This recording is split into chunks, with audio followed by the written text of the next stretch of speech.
more cablegrams and more packages. Dad's going crazy with that bell ringing all the time. Dear, would you go and answer that, please? Here's one from San Francisco and another from New York. Oh, there was one that came from Alaska early this morning. Doesn't that bird brain of yours ever function? Really? Yes. Yes, that's right. Who is it, dear? I'll get them right away. He wants some Player Club cigarettes. Players Club? Yes. They have that brand out at the Kitchener's. I'll run down and get them. Oh, thank you, Richard. Oh, Miss Preen. Yes, I'm with. Are they bringing him out soon? Oh, we're getting him out of bed right now. He should be out any minute. Oh, I'm so glad. He must be so happy. Trapped like a rat in his Yes, I hellhole. think he can talk then. Well, all right. Well, who do you think that was? Mr. H.G. Wells from London. H.G. Wells? On our telephone? I'll go, Mother. This is certainly a Hi, busy guys. house. Excuse Mrs. Stanley. Oh, fine. Sorry, Miss Empress.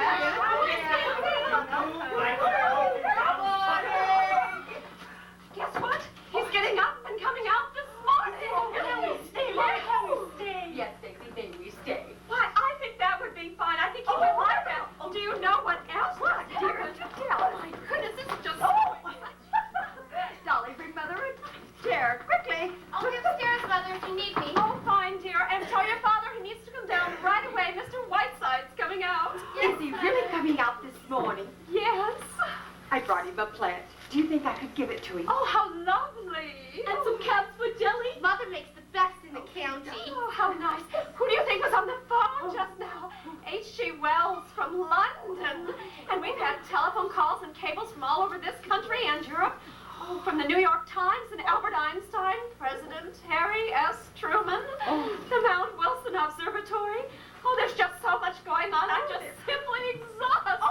There was a big piece in this week's Life. Did you happen to see it? No. Really? Well, I just happened to have it. Oh, Dolly, be a dear to hold Mummy's pledge, won't you? Now. Oh. Right here. Oh. Sheridan Whiteside, critic, wit, lecturer, radio orator, intimate friend of the great and near great, last week found his celebrated wit no weapon with which to combat an injured hip.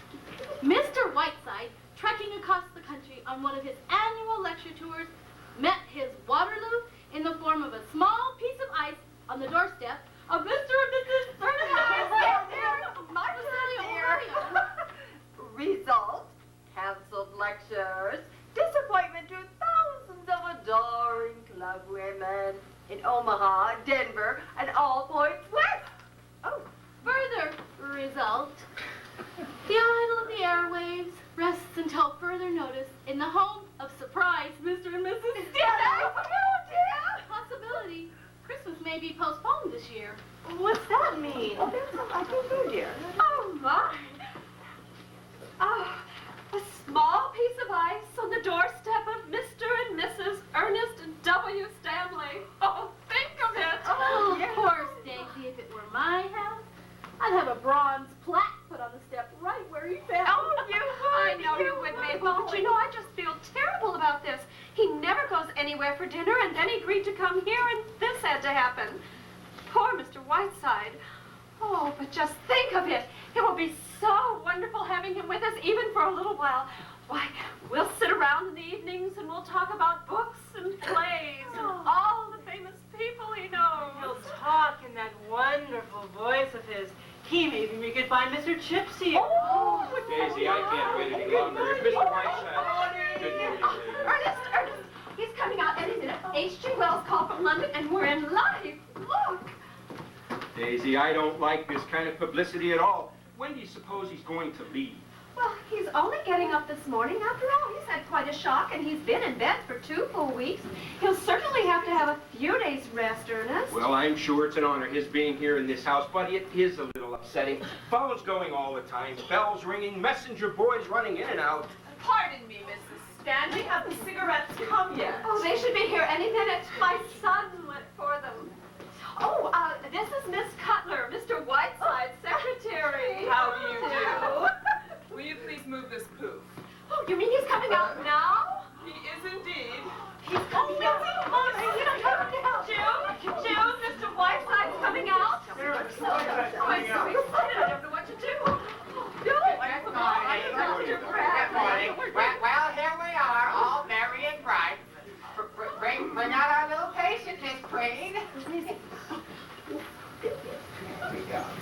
Very good.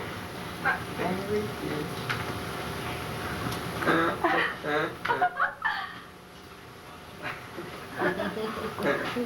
Melanie pushing the wheelchair.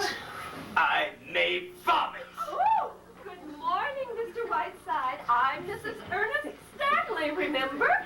And this is Mr. Stanley. How do you do, sir? I hope you're better. Thank you. I am suing you for $150,000. How's that? What? I said I am suing you for $150,000. You mean because you fell on our steps, Mr. Whiteside? Samuel J. Leibowitz will explain it to you in court.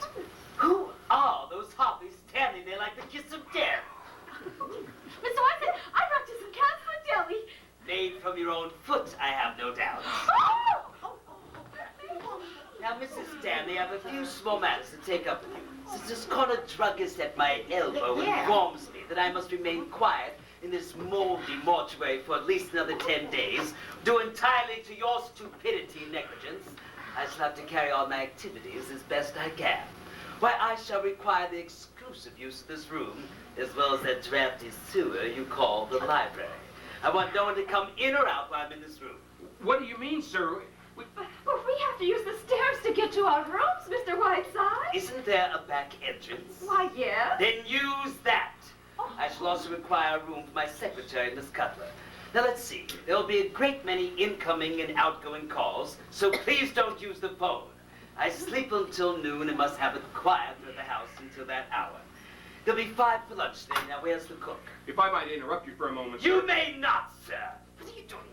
Will you take your clammy hands off me? Ugh. Give the touch of a sex doll cobra. Now, will you all please leave here quietly, or must I have my secretary pass amongst you with a baseball bat? Oh, well, I never. Goodbye, Daisy. We'll call you later. You will not give that man the flash. Now, look here, Mr. Whiteside. There is nothing to discuss, sir. Considering the damage I've suffered at your hands, I'm asking very little. Good day.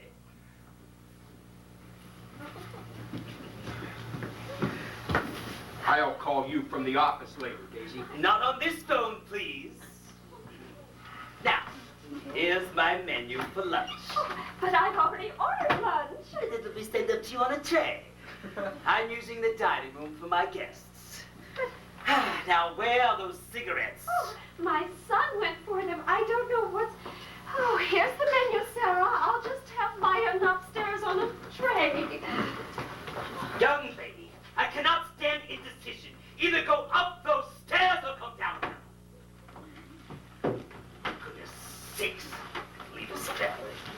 Good morning, Mr. Whiteside. Here are your cigarettes. I'm sorry it took so long. I had to go to 3 different stores. You were gone long enough to have a baby. Ernest? Richard? The man in this world who suffers as I do from the gross inadequacies of the human race. What are you doing? Go in there and read the life story of Florence Nightingale and see how unfitted you are for your chosen profession. Boo! Well, Mr. Whiteside, I guess I can leave you in Miss Cutler's capable hands. Shall I check in again on you this afternoon? If you do, I shall spit right in your eye. What a sense of humor you writers have. But by the way, it isn't worth mentioning, but I've been doing a little writing myself about my medical experiences. Am I to be spared nothing? Would you be willing to glance over it while you're here? Trapped! Oh, Mr. Whiteside, I'm so honored. Here it is, the story of a humble practitioner for many years an Ohio doctor. I shall drop everything. Oh, thank you, Mr. Whiteside, and I hope that you like it. Now, I'll see you on the morrow, and keep that hip still, and take those little pills now. Goodbye, Mr. Whiteside. Goodbye. Oh, Maggie, will you take many years of below the navel or whatever it's called? Well, I must say, you certainly have behaved with all of your accustomed grace and charm. Now listen, Puss. I'm in no mood to discuss my behavior, good or bad. I've no desire to cross this cheerless threshold. I was hounded and badgered into it. Now, after 2 weeks of racking pain, I am accused of behaving without charm. What would you have me do? Kiss them? Very well, Sherry. After 10 years, I should know better than to try to do anything about your manners. But when I finally give up this job, I may write a book about it all. Through the years with Prince Charming. Listen, repulsive. You were tied to me with an umbilical cord made of piano wire. And now, if we may dismiss the subject of my charm, which, incidentally, I am paid $1,500 an appearance, perhaps we can get back to work. Don't! No, we can't. Yes! I am Harriet Stanley. I know you are Sheridan Whiteside. I saw this holly framed green against the pine trees, and I remembered what you had written about Tess and Jude the Obscure. It was the nicest present I could bring you. Here. Oh, no, of course. Yes. Oh, very lovely, yes. Well, come along, Mary. I have to go now, but perhaps we can talk later,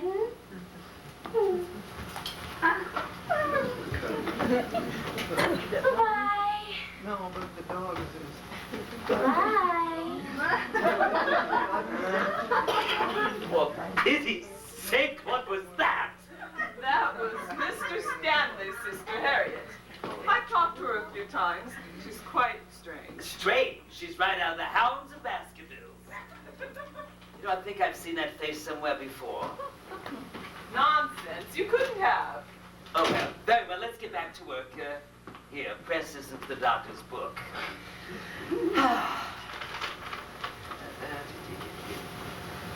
Oh, I see no reason why I should endorse maiden-form brassiers. Here are some more telegrams, Sherry, my sweet. What's today's date? December 10th. Send a wire to Columbia Broadcasting. Schedule my Christmas Eve broadcast from the New York studio, as I shall be returning to New York instead of proceeding on to Hollywood. Stop. For my special New Year's Eve broadcast, I will have as my guest Yasha Heifetz, the Luntz, Carlton Cable, Will Rogers, and on shortwave from London, Winston Churchill, Whiteside. Are you sure you'll be all right by Christmas, Sherry? Of course I will. Oh, send a cable to Mahatma Gandhi, Bombay, India. Dear Boo Boo, schedule changed. Can you meet me July 12, 8:30 for dinner in Calcutta, Whiteside? Oh, send a wire to the editor of Atlantic Monthly. Don't worry, Stinky, copy will arrive, Whiteside. Ciro Toscanini, where's he? I'll find him. Counting on you, July 4th, January 4th, Metropolitan Opera House, my annual benefit, home for paroled convicts. As you know, this is a worthy cause and very close to my heart. Ethel Merman, Hope and Sinatra, and Monty Woolley have promised me personally to appear. Will you have quiet supper with me and Ethel Barrymore afterwards, Whiteside? If that's for Mrs. Stanley, tell them she's too drunk to talk. 6. Hello? What? Hollywood. If that's Goldwyn, hang up. Hello, Banjo. Banjo? Well, give me the phone. Banjo, you old so-and-so. How are you, darling? Give me that phone, Maggie. Shut up, Sherry. Are you coming east, Banjo? I miss you. Will you stop this dribbling and give me the phone? Oh, he's going to live. In fact, he's screaming at me right now. Here he is.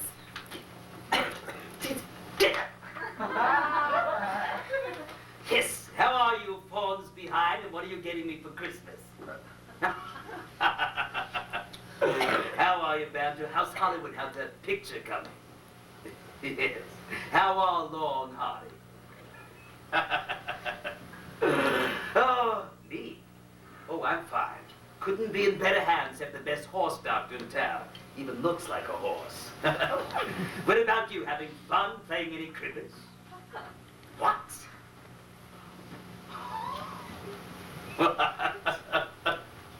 Don't take all his money, save a little bit for me. You what? You having your portrait painted? By whom? You're gross. Oh, really? Oh, well, I'll be going on to New York from here, and then on to Dartmouth for the drama festival. You wouldn't understand. Listen, I can't waste all my time talking to Hollywood riffraff. Now you just kiss Luella Parsons for me. That's right, Banjo. Goodbye. You won't believe this. He won $1,400 from Sam Golden last night playing cribbage. And Sam said, Banjo, I will never play garbage with you again. What is all this about having his portrait painted? Salvador Dali. That's all that face of his needs, a surrealist to paint it. What do you want now, Miss Bedpan? It's your medicine, Mr. Whiteside. one every 45 minutes.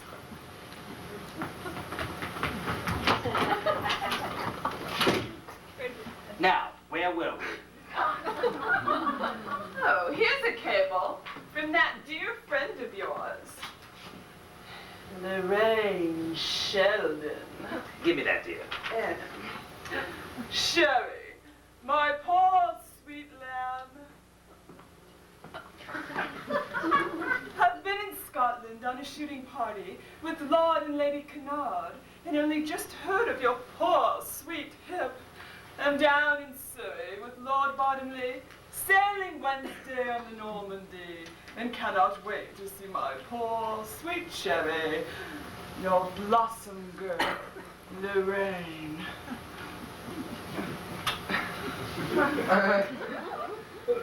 In the words of the master, I may vomit. Well, now we mustn't be bitter, Puss, just because Lorraine's more beautiful than you are. Oh, Lorraine Sheldon is a very fair example of that small but vicious circle you move in. Pure jealousy if I ever saw it. Hand me the rest of those, please. Lorraine Sheldon, Lord Bottomley, my Aunt Fanny. Ah, this one took Destiny's Torch. Oh, England's little rover boy. Listen, Maggie, come here. He says, dear baby's breath, what is this I hear about a hip fractured in some brawl? Oh, no. Does this mean a Hollywood Christmas party is off? Never. Finished the new play of Pago, and it's superb. Marvelous. Myself and a ukulele leave tomorrow and in that order. By the way, the Sultan of Zanzibar wants to meet Ginger Rogers. Let's face it, oh, and he signs it, Oscar Wilde. You know, he does travel, doesn't he? It would be nice if the world went around Beverly Carlton for a change. Hollywood next week? Well, why couldn't he stop over on his way to New York? Now send a cable to Beverly Carlton, Royal Hawaiian Hotel, Honolulu. These people intend on allowing the friends to use the front door. I will just go. What do you want them to do? Use a rope ladder? I will not have a lot of mildew pus pads. Good morning, Mr. Jefferson. Good morning, John. The Stanleys are not at home. Go away. They've been arrested for white slavery. Good morning, Mr. Whiteside. I'm Jefferson of the Messelia Journal. Get rid of him. I'm sorry. I'm afraid Mr. Whiteside is seeing no one. Really? So will you please excuse us? Good day. Mr. Whiteside seems to be sitting up and taking notice. Well, I'm afraid he's not taking notice of the Messelia Journal. Do you mind? You know, if I'm going to be insulted, I'd like it to be by Mr. Whiteside himself. I never did like carbon copies. Ah, touche if I ever heard one. And the Messelia too, Maggie dear. Will you please... How about an interview, Mr. Whiteside? I don't give them. Go away. Mr. Whiteside, if I don't get this interview, I lose my job. That would be quite all right with me. Now, you don't mean that, Mr. Whiteside. Well, you used to be a newspaperman yourself. You know how editors are. Well, mine's the toughest one that ever lived. Won't get around me that way. If you don't like him, get off the paper. Well, I happen to think it's a good paper. William Allen White could have got out of Emporia, but he stayed. You have the effrontery in my presence to compare yourself to William Allen White. Only in the sense that White stayed in Emporia. And I wanted to stay here and say what I want to say. Such as what? Well, I can't put it into words, Mr. Whiteside. It'd sound like an awful lot of hooey. But the Journal was my father's paper. It's kind of a sentimental point with me, the Journal. I like to carry on where he left off. I see. So you own the paper, eh? That's right. So this terrifying editor, this dread journalistic apocalypse, is you yourself. In a word, yes. I see. In the future, Sherry, let me know when you don't want to see people. I'll usher them right in. Come here, young man. I suppose you've written that novel. No, I've written that play. Well, I won't read it. To my eye, I see a box of goodies over there. Would you please hand them to me? The trouble is, Mr. Whiteside, that your being here comes under the heading of news. Practically the biggest news since the Depression, so I've just got to get a story. Pecan butternut fudge. Oh, Mr. Whiteside, you mustn't eat candy. It's very bad for you. My great Aunt Jennifer ate a whole box of candy every day of her life. She lived to be 102. When she had been dead 3 days, she looked better than you do now. You were saying, old man? You were about to say. I can at least report to my readers that chivalry is not yet dead. Well, we won't discuss that. Now that you've won me with your pretty ways, what is it you'd like to know? Well, how about a brief talk on famous murders? You're an authority on murder as a fine art. Young man, when I speak about murders, I get paid for it. I made more money out of the Lindbergh case than the lawyers did. So don't expect to get it for nothing. Well then, how do you like Massalia? How long are you planning to stay? Where are you going afterward? Things like that. Oh, very well. A, Massalia's a town of irresistible charm. B, I can't wait to get out of it. And C, I go on to Crockfield for my semi-annual visit to the Crockfield home for paroled convicts, which I've raised over $500,000 in the past 5 years. Tell me, Jess, have you ever been to Crockfield? No, I haven't. I always meant to, though. As a newspaper man, you should. Instead of wasting your time here with me. It's only about 75 miles from here. Jefferson, did you ever hear how Crockfield got started? No, I didn't. Make yourself comfortable. You're about to hear one of the most enduring and touching stories of our generation. On one misty St. Valentine's Eve, the year is 1901, a little old lady who had given her name to an era, Victoria, lay dying in Windsor Castle. Maud Adams had not yet caused every young heart to swell as she tripped across the stage as Peter Pan. And Irving Berlin had not yet written the first note of a ragtime rigadoon that would set the nation's feet a-tapping. And Elias P. Crockfield just emerged from the state penitentiary, destitute, embittered, cruel of heart. He wandered on this St. Valentine's Eve into a little church. But there was no godliness in his heart, no prayer upon his lips. In the faltering twilight, Elias P. Crockfield made his way toward the poor box. With callous fingers, he ripped open this poignant testimony of a simple people's fate. Greedily, he clutched at the pitiful coins within. A child's wavering treble broke the twilight stillness. "Please, sir," said a little girl's voice, "won't you be my Valentine?"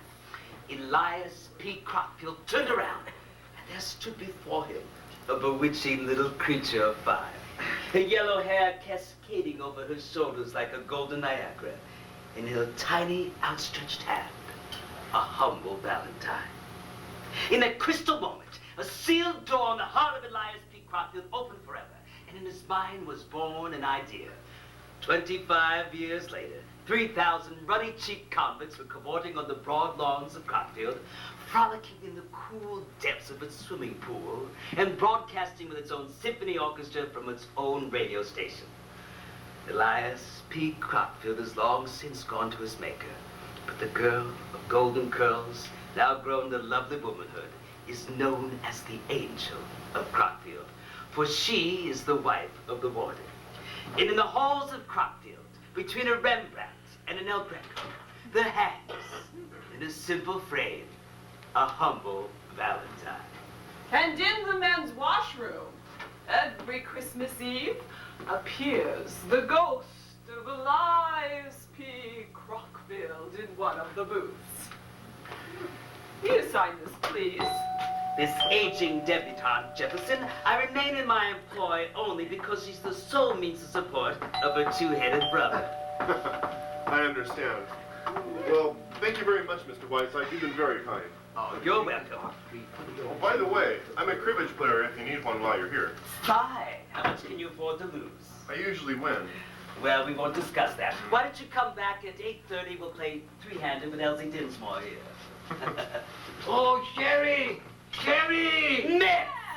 Metz, you incredible beetlehound! What are you doing here? I'll tell you later. First, I kissed my little sweet Oh, Peggy. Metz, darling, what a wonderful surprise! Jefferson, you are standing in the presence of Professor Adolf Metz. world's greatest authority on insect life. How do you do? How do you do? Oh, well, Sherry? Stop looking at me adoringly, Metz. Tell me why you're here. Oh, you're sick, Sherry. I come to cheer you. Oh, Jefferson. He spent 2 years in a cave with nothing but plant lice. He rates 3 pages in Encyclopedia Britannica. Don't you, my little hookworm? Sherry, you embarrass me. You very embarrass me. First, I want to tell you something. First, I brought a gift for you. Oh, a gift for me, Maggie. So you can while away the hours. Oh, thank you. I told my students, boys and girls, I want to give a gift to my present, to my dear friend, Sheridan Whiteside. And you know what we did? We made for you a community, a paraphernalia Americana, commonly known as the American cockroach. Behold, Roach City! Oh, you shouldn't have, Metz. Inside are 10,000 cockroaches. 10,000? Sarah, what do you think? Roaches? And in 1 week, if all goes well, there'll be 50,000.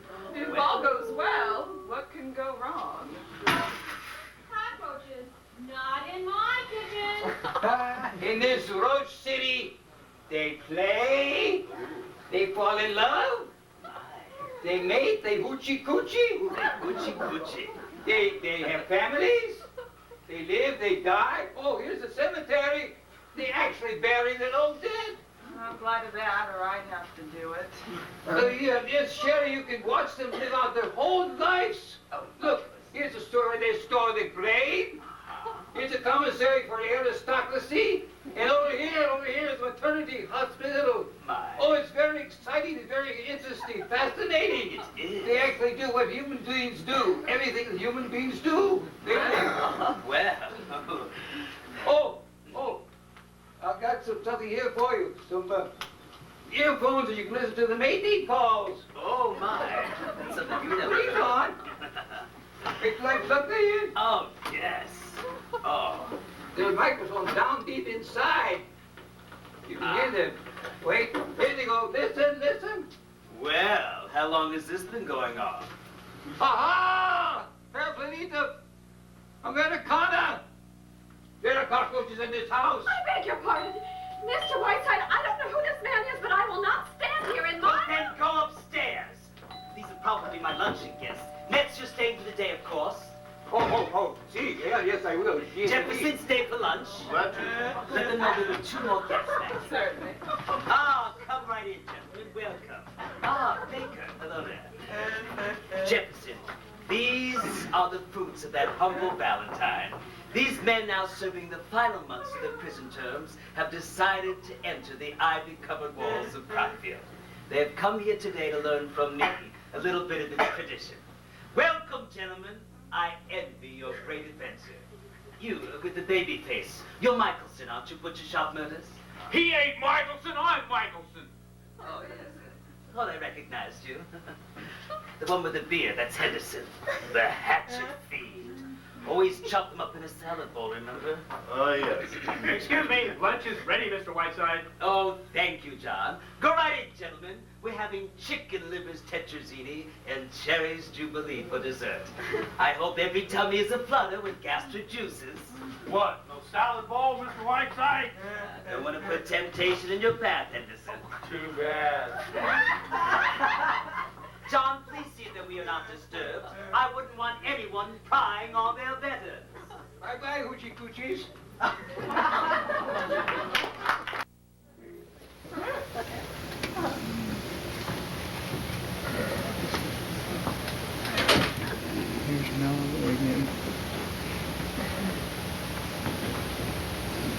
Mr. Whiteside? Mr. Whiteside?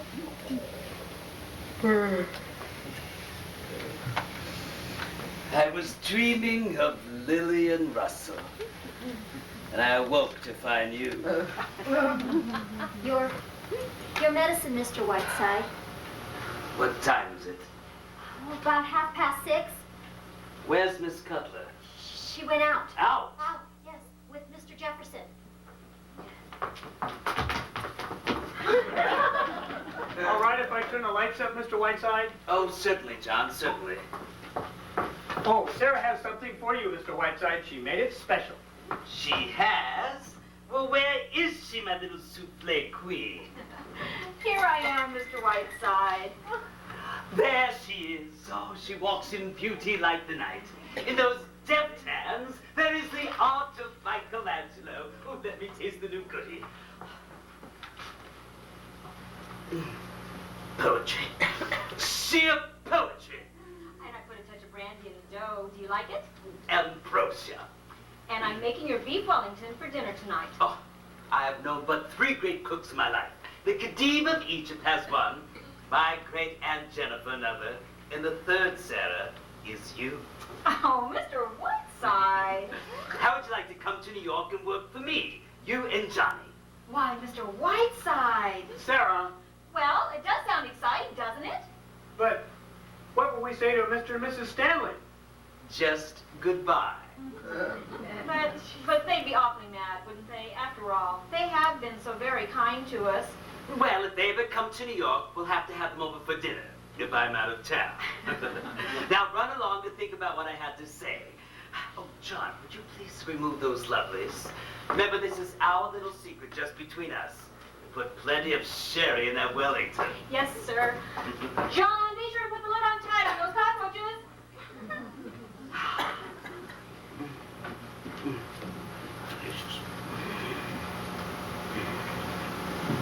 Now, where's Maggie? Miss Preen! Miss Preen! Yes, sir. Yes, sir. What time did Miss Cutler go out? Oh, a couple of hours ago. Did Mr. Jefferson call on her? Yes, sir, he did. Oh, well, very well. Go back to whatever useless thing you were doing. Oh.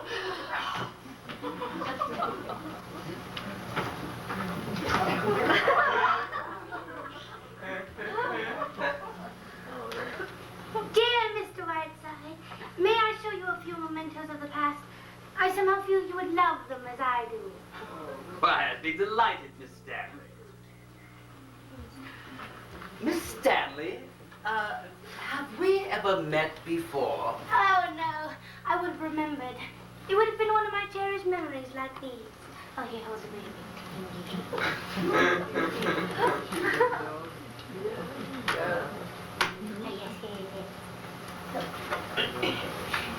Here I am with my first sweetheart under our lovely beechwood trees. Oh, wonderful. I was 8 and he was 10. Ooh, an older man, Miss Stanley. Yes. I've never forgotten him. What lovely times we used to have. Daisy, I tell you, I'm going to. There's someone coming. Oh, you don't need to leave. Come on, darling. Look at this mess!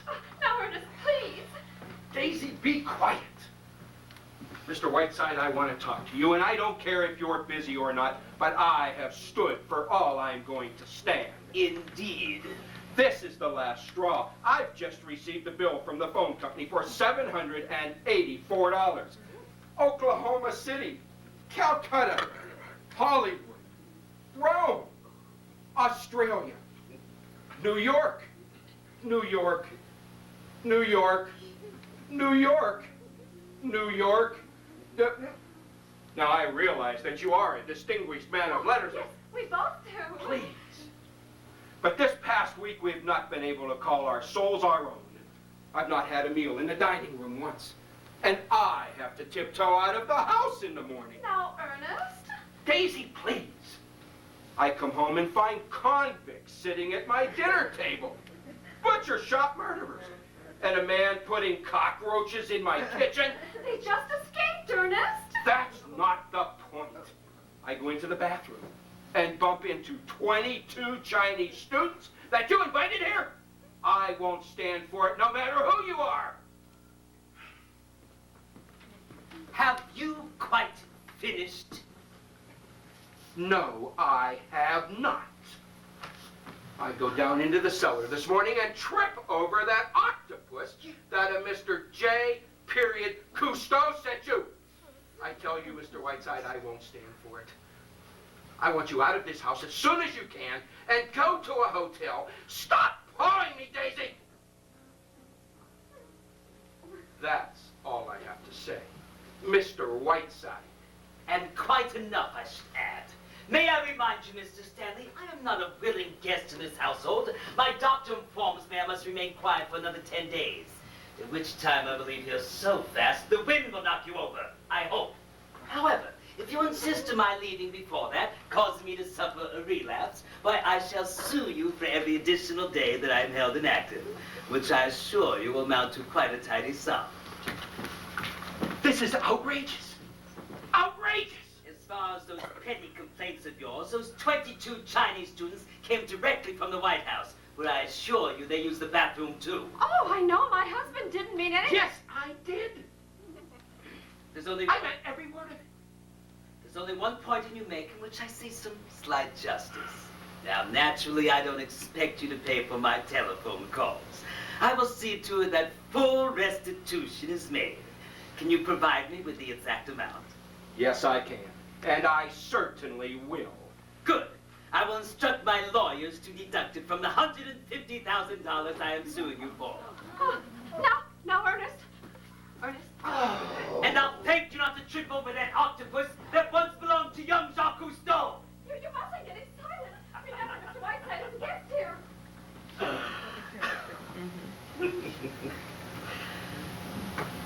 Where is Maggie? Ah, yes.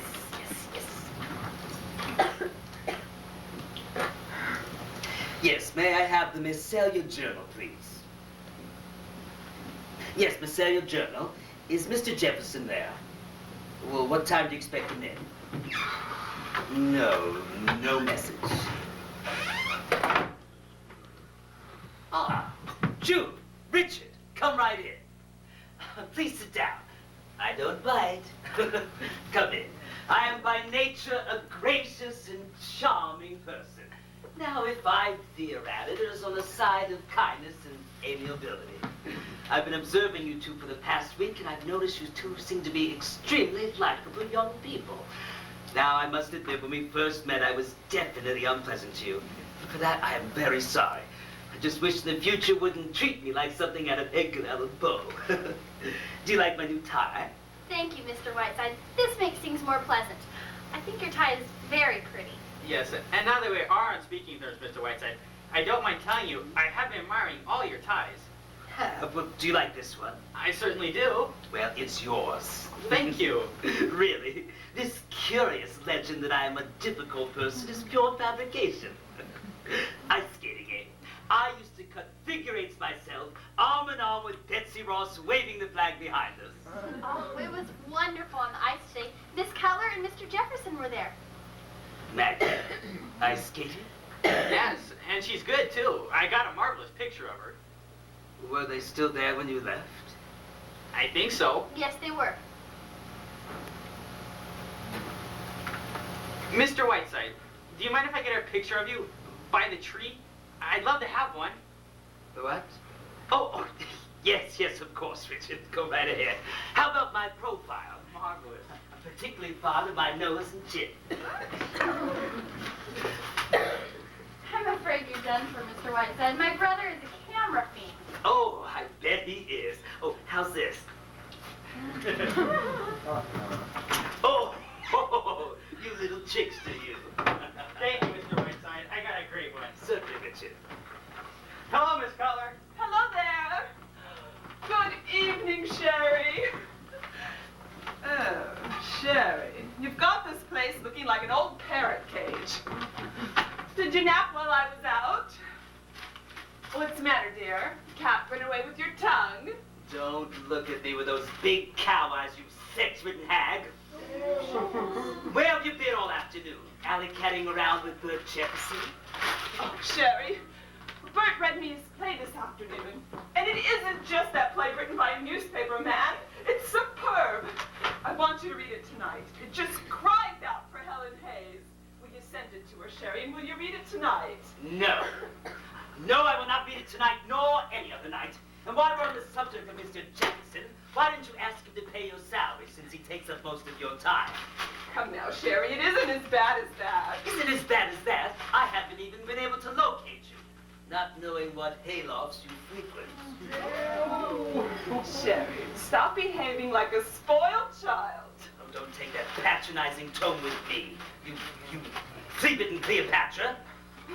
And I'm sick and tired of you sneaking around this house like a lovesick schoolgirl every time my back is turned. Well, Sherry, I'm afraid you've hit the nail on the head. Stop acting like Zazu Pitts and explain yourself. I'll make it quick, Sherry. I'm in love. Nonsense. This is merely delayed puberty. Oh. No, Sherry, I'm afraid this is it. You are about to lose a very excellent secretary. You are out of your mind. Yes, I think I am a little. But I'm a girl who's waited a long time for this to happen, and now it finally has. Bert Jefferson doesn't know it yet, but I'm going to try my darndest to marry him. Is that all? Yes. Well, except that I suppose this might be called my resignation, as soon as you found someone new. Maggie, dear, we've been together a very long time. You're indispensable to me. Now, I think I'm unselfish enough not to allow this to stand in the way where your happiness is concerned. And whether you know it or not, my dear, I have deep affection for you. I know that, Sherry. And that being the case, I will not stand by and allow you to make a fool out of yourself. I'm not, Sherry. You are, my dear. You're behaving like a booth-Tarkington heroine. It's incredible. I cannot believe that a girl who for the past 10 years was had nothing but the great of the world served up to her on a platter is experiencing anything but a kind of temporary insanity when she's swept off her feet in 7 days by a small-town second-rate newspaper man. Sherry, I can't explain what's happened. I can only tell you that it's so. It's hard for me to believe too, Sherry. But here I am, this hard-bitten old cynic, behaving like True Romance magazine and loving it, discovering the moon and ice skating. I keep laughing at myself all the time. But there it is, Sherry. What can I do about it? I'm in love. That's it. We're leaving here tomorrow. Hip or no hip, I don't care my fraction of the other one. Get the train schedule out and start packing. I'll pull you through this Miss Stardust. I'll get the stars into those moonlit eyes. No good, Sherry. It's no good. I'll be right back on the next streamlined train. This is unbelievable. Can you see yourself the wife of the editor of the Missalial Journal, having over for dinner Mr. and Mrs. Stanley, Mr. and Mrs. Poopface, members of the Book of the Month Club? Sherry, I've had 10 years of the great figures of our time, and don't think I'm not thankful to you for it. I've loved every minute of it. They've been wonderful years, Sherry, gay and stimulating. I don't think anyone has had as much fun as we've had. But a girl can't laugh all the time, Sherry. There comes a time when she wants Bert Jefferson. You don't know Bert, Sherry. He's gentle and he's unassuming and, well, I love him. That's all. I see. Well, I remain completely unconvinced. You're drugging yourself to this Joan Crawford fantasy, and before you become completely anesthetized, I should do everything with my power to see that you come to your senses. Now, listen to me, Whiteside. I know you. Lay off. I know what a devil you can be. I've seen you do it to other people, but don't you dare do it to me. Don't drug yourself into the idea that all you're thinking of is my happiness. You're thinking of yourself a little bit, too. And all those months of breaking in somebody new. I've seen you in a passion before. When your life has been disrupted, and you couldn't dine in Calcutta on July 12th with Boo-Boo, well, that's too bad. But there it is. I'm going to marry Bert Jefferson if he'll have me, and don't you dare try any of your tricks. I'm on to every one of them. So lay off. That's my message to you, big Lord Fauntleroy.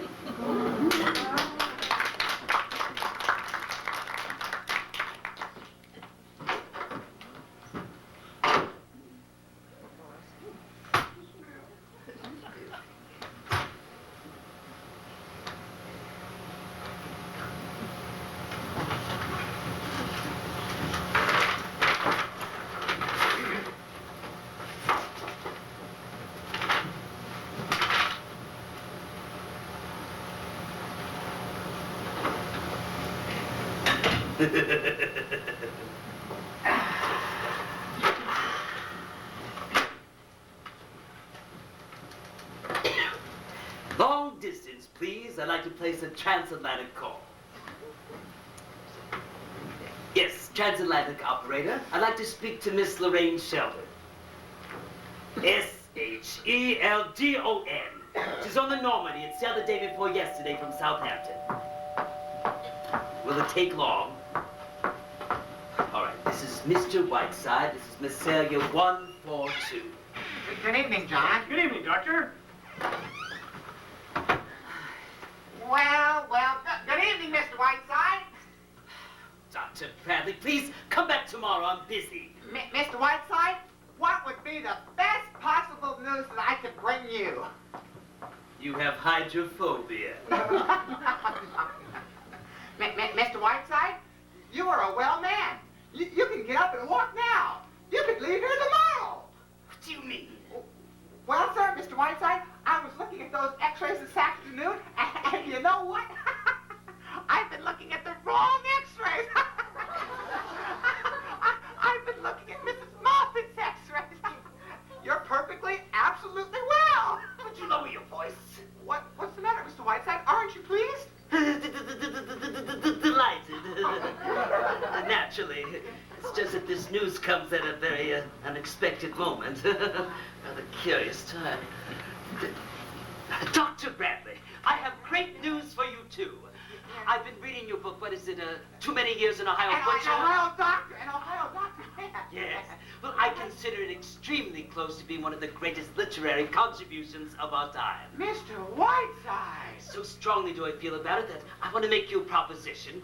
Just here and there, it's a little rough around the edges, and I'd like to stay on in Celia and help you work on it. Mr. Whiteside, I would be terribly honored. Yes, there's just one difficulty. If my lecture bureau or my radio sponsors were to discover that I am well, I'd be forced to fulfill my contracts, and I'd have to leave Celia, and we wouldn't like that now, would we? So we mustn't tell anyone that I am well, not a soul. I see. Not even Miss Cutler. I shan't tell anyone, not a soul, not even my wife. That's fine. Oh, Mr. Whiteside, do you think that we could start working on the book tonight? I've got just one patient that's dying, and then I'm perfectly free. Tomorrow morning, Doctor. Excuse me, this is a personal call. Tomorrow morning, Doctor. Goodbye. Morning. Hello. Yes, this is. Hold on a moment. Go away. Tomorrow morning, Doctor. Tomorrow morning. Thank you, Mr. Whiteside. You made me very proud. You made me so very proud. Thank you very much, Mr. Whiteside. Idiot. Yes, this is Whiteside. Yes, please put her on.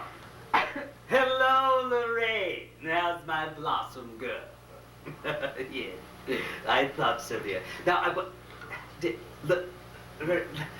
Lorraine, please, tell me, dear, when do you arrive in New York? Tuesday. That's perfect. Now, listen closely, my pet. I have great news for you. I've discovered a wonderful play with an enchanting part in it for you. Why, Hayes would give her eye teeth for it, but I think I can get it for you. Yes. Lorraine, let me explain. The author's a young newspaper man here in town. Yes, of course he wants Hayes. But if you get on a train and arrive, I think you could swing it. You play your cards right. No, dear, no, this one is young and attractive and just your dish. Well, it'll take a little bit of doing, but then again, you are the girl that can do it. Yes. Is that exciting, my pet? Uh-huh. Yes. Oh, exactly. And don't send me any messages. Just get on a train and arrive. No need to thank me. It's perfectly all right. Now, you just have a wonderful trip. Hurry. Yeah. Goodbye, my blossom.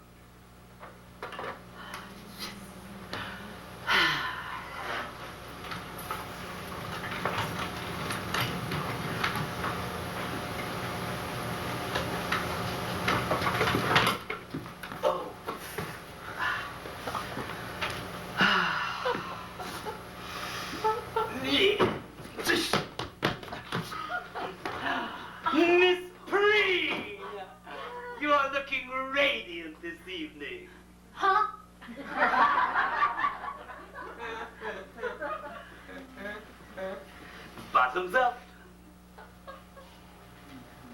Oh, my.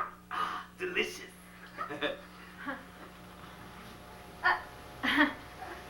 What's that? What? This.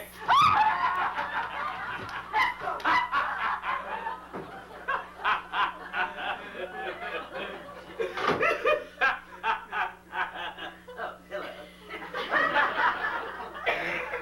Sharon, I'm sorry for what I said earlier. I'm afraid I was a little unjust. Oh, no problem. After all, we do lose our tempers now and then, don't we? Well, I promised to have dinner with Bert and go to a movie, but we'll come back here and play cribbage with you instead. Well, that's fine. Fine, dear. Just fine. All right. We'll see you soon. Ooh, thank you, Mama. Bye.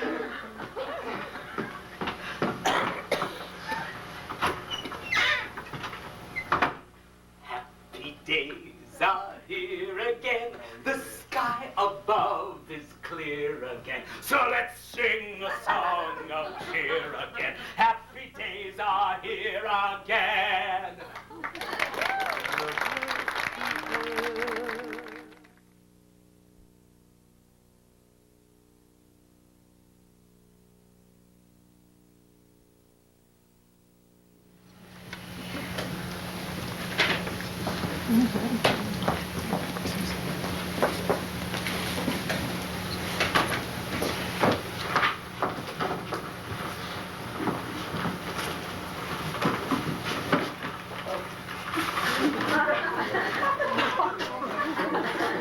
Well, that's all there are for now, Miss Cutler. They're all under the tree. Thank you, John. Oh, my. Who is that from? Shirley Temple. I never saw anyone get so many presents before. I can hardly wait to see what's in them. When will Mr. Whiteside open up, Miss Cutler?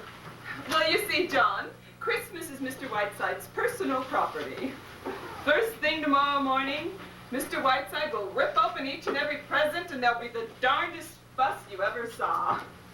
John, look who he's got presents from. Jimmy Durante, Lena Horne, Billy Rose. Wow, Somerset Mom. I can hardly wait for tomorrow.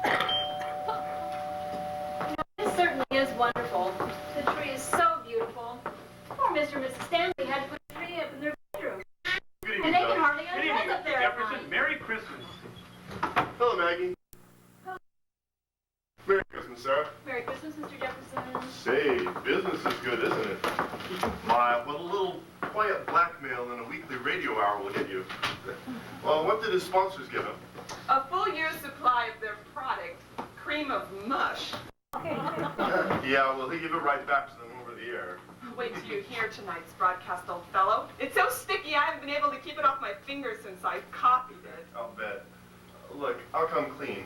Under the influence of who knows what, I have just bought you a Christmas present. By Mr. Jefferson, sir. I want you to see it before I throw away my hard-earned money. Take a look. Oh, Bert, very sweet of you. I'm quite... What is it? I can't wait. 2-year subscription to Pick, Click, Look, and Listen. Say, do you think I'm going to tell you? Come on, see for yourself. Very well. I'm going downtown for a few minutes. Horace agrees. I won't be long. Noel, Mr. W. How about some cribbage after your broadcast tonight? No, I will not play cribbage with the Klondike Harry. Why are you all too loud, little butterfly? I'm being given a Christmas present. Anything you want done downtown? Yes, bring baby a lollipop. And what are you getting me for Christmas, Jefferson? I've enriched your feeble life beyond your capacity to repay me. Yes, that's what I figured, so I'm not getting you anything. I see. Well, I was going to give you my old hernia belt, but now I shan't. What time are those radio men coming? Oh, around 6:30. I'll be here. But you've got to cut, Sherry. You're 4 minutes over. Oh, by the way, there's a cable here from Beverly Carlton. He says he doesn't know what train he can get out of Chicago, but he'll be here sometime this evening. Oh, good. Can he stay overnight? No, he has to get right out again. He sails Friday on the Queen Mary. I think I could peek in at the window and take a look at him. Beverly Carlton used to be one of my heroes. Used to be? Used to be one of your heroes, you ink-stained hack? Beverly Carlton is the greatest living single talent in the English theater today. Take this illiterate numbskull away, Maggie. Don't bring her back. Yes, Mr. Whiteside, sir. I won't come back until Beverly Carlton gets here. Ready? See you soon. Where are you taking me, Bert? I can't wait to see what you taught me. I'm like a 10-year-old kid. You look a bit like a 10-year-old kid at that right now, Maggie. And I'm not telling you.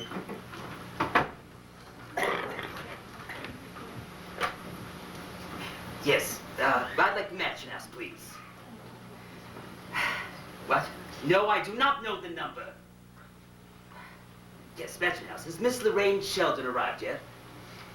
Miss Lorraine Sheldon from New York. Oh, she hasn't. Thank you.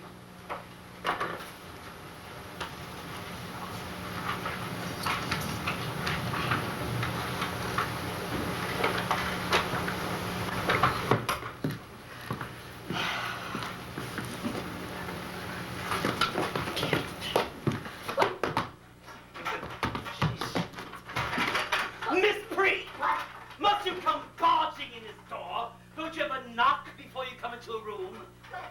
I wasn't coming in. I was coming out. Miss Preen, you are obviously in this room, are you not? Yes, sir, but I was... Hereafter, please knock. Yes, sir. Yes, sir. 6. There's an expressman here with a crate for you, Mr. Whiteside. I'll have him bring it in right here. Oh, thank you, John. Okay, come ahead. Careful with that thing. Don't hit anything with it. Don't just stand Right there, there. Miss Preen. You look like Right. a frozen custard. Go away. Yes, sir. Yes, sir. It's some kind of animal. I'll say it's animals. I had to feed them at 7:30 this morning. Oh, who's it from, John? Admiral Richard E. Byrd. Say. My, oh, there's 1, 2, 3, 4 penguins in there. Directions to feeding are right on top, and 2 of them slats are loose. To be fed only whale blubber, eels, and cracked lobster. Well, I gave them Coca-Cola this morning, and they liked it. I bet they did. You know, they make the most entrancing pets. John, would you please put them in the library for me? Yes, sir. Better have Sarah order a couple dozen lobsters. Yes, sir. Thank you very much. Don't suppose there's any whale blubber in this town? Good evening, Mr. Whiteside. Oh, yes, there is. The door was open and so I... Merry Christmas, Mr. Whiteside. Merry Christmas, Dr. Bradley. Can you tell me if eels are in season? How's that? Never mind, I was a fool to ask you. Oh, I opened those 2 slats a little, Mr. Whiteside. They seem so crowded in there. Thank you, John. Mr. Whiteside, I came by the... Sorry, Dr. Bradley, you came at a bad time. I have my yoga exercises to do. Mr. Whiteside, I was wondering if we could work on the book. It's been a week now, and we haven't had a chance to work on the book. So I was wondering if you and I could get together and work on the... Good evening, Miss Preen. Good evening, Dr. Bradley. Miss Preen? Dr. Bradley? Yes. Perhaps I'm not well, but when I just opened those doors now, I thought I saw a penguin with a thermometer in his mouth. What's this? Have my penguins gotten out of their crates? Penguin? Did you say penguin? Yes, penguins! Dr. Bradley, there's 4 of them. Would you please go to the library and capture them, put them back in the crate, please? Capture the penguin. Yes. Yes. And, Miss Preen. What? Why don't you go in and entertain them until I come in? No. Yeah. Yeah. The Christmas tree in the bedroom just fell on Mr. Stanley. He's got a big bump on his forehead. My, what a shame. Does he need any medical attention? But go on, Miss Preen. Go on, Doctor. Yes. Hello, Mr. Whiteside. Oh, Richard, come here. I've been meaning to talk to you. Mr. Whiteside, do you think you'll have some time later? I don't know. I'm busy. Well, I'll wait in the library. Dr. Bradley is the greatest living argument for why cousins shouldn't marry. Now, Richard, how about candid camera shot of my left nostril? I'm afraid I'm all stacked up on those, Mr. Whiteside. But if you got a minute to look at some new pictures I've taken. Why, certainly, of course I do. Let me see these, Richard. I like everything you've shown me. My. Yes, these are splendid. There's real artistry in these. These are as good as anything by Margaret Burke White. I love all the things you've shown me. This is the essence of photographic journalism. I didn't know they were that good. I just like taking pictures, that's all. I've been meaning to talk to you about that, Richard. Well, you're not just a kid fooling around with the camera anymore. These are good. This is what you ought to do. Why, you ought to get out of here. Start doing all those things you were telling me about. Why, just get on a boat and get off wherever it stops. Galveston, Mexico, Singapore, work your way through. Take pictures. Millions of them. Wonderful ones, terrible ones, pictures of everything. Say, wouldn't that be great? It's what I've been dreaming about for years. If I could do that, I'd be the happiest guy in the world. But why can't you? If I was your age, I'd do it like a shot. Well, you know why. Dad, Richard, do you want to do this more than anything in the entire world? I certainly do. Then do it. Hello, Dick. Good afternoon, Mr. Whiteside. Hello, my lamb. Well, Richard, I'm afraid it's up to you. I guess it is. And thank you, Mr. Whiteside. You've been swell.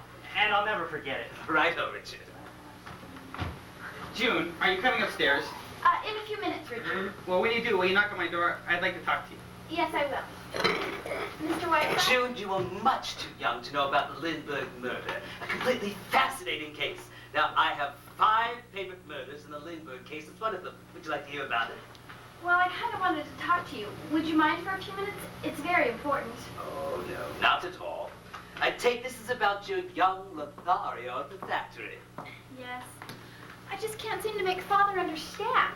It's like talking to a blank wall. He won't meet him. He won't even talk about it. I just don't know what to do. Me and Sandy are so in love, and I just don't know what to do. Well, I'd like to meet this young man of yours, see him for myself. Would you? Would you meet him? Yes. He's outside right now. He's in the kitchen. Oh, he is? Well, bring him right in. Mr. Whiteside, Sandy's a very sensitive boy. You will be nice to him, won't you? Confound it, June. When will you learn that I'm always kind and courteous? Now, bring the idiot in. Sandy? Sandy. Here he is, Mr. Whiteside. This is Sandy. How do you do, sir? How do you do? Please sit down. I've been hearing an awful lot about you this week from June. Now, if I have my information correctly, you 2 babes in the woods have gone completely out of your minds. There's another name for it. It's called love. Well, you've come to the right place. Dr. Sheridan Whiteside, broken hearts mended, brakes reliant, hamburgers. Go ahead. Well, if June has told you anything at all, Mr. Whiteside, then you must know the jam we're in. You see, I work for the labor union, Mr. Whiteside. I'm an organizer. I've been organizing some of the men in Mr. Stanley's factory. And Mr. Stanley's not too happy about it. I bet. Did June tell you that? Yes, she did. Well, that being the case, Mr. Whiteside, I don't think I have the right to try to influence June in this. If she marries me, it means a definite break with her family. And I don't want to be the one to bring that about. It's just that Mr. Stanley's so stubborn, so arbitrary, you know? Yes. We fell in love with each other. Oh. But Mr. Stanley treats it like we're all a big plot. John L. Lewis sent me here just to marry his daughter. They've tried to fire Sandy twice out at the factory, but they couldn't on the account of the Wagner Act. Thank goodness. Thinks I wrote that, too. If he just let Sandy talk to him, if he just let me or Sandy talk to him. We've been all over that, June. Besides, I got the word this morning I'll meet it in Chicago, and probably Frisco after that. So you see the jam we're in. Mr. Whiteside, Sandy's leaving tonight. We've simply got to decide now. Well, to me, it is so simple, it's absurd. Now, to my jaundiced eye, what I would tell you to do is simply to go out, get your wedding dress. Excuse me a moment.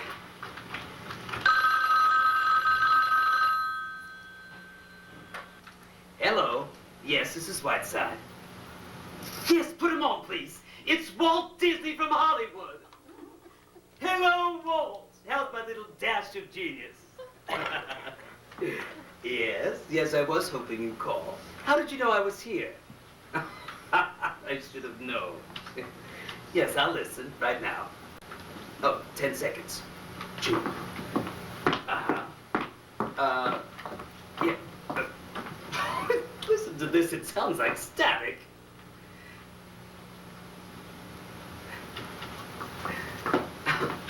It was? Well, thanks, old man. How are things in Hollywood? How's Lana Turner's sweater these days? Oh, listen, I've got to get going, but don't worry about Fantasia. It wasn't your fault. Beethoven hasn't written a hit in years. Yes, yes, and Merry Christmas to you too all. Bye-bye. Jude, do you know what that was you were listening to? The voice of Donald Duck. Not really. Yes. Every Christmas, Mr. Disney finds me, no matter where I am, so that I can hear it. 2 years ago, I was on the bottom of the ocean in a diving suit with young Jacques Cousteau, and Walt found me. Oh, where were we? Oh, yes. I like this young man of yours. I have an unerring instinct about people, and I've never been wrong. That's why I wanted to meet him. My feeling is you two will be very happy together. Whatever his beliefs are, he's entitled to them. And you shouldn't let anything stand in your way. As I see it, there's no problem at all. Stripped of the externals, well, it all comes down to your father and the possibility of making him unhappy. Am I right? Very unhappy. That isn't the point. What if your parents are unhappy? It's good for them. Develops their character. Now, look at me. I left home when I was 4 and haven't been back since. They hear me on the radio, and that's good enough for them. So your advice is to go ahead, Mr. Whiteside? It is. Marry him tonight, Jude. You mean it, Mr. Whiteside?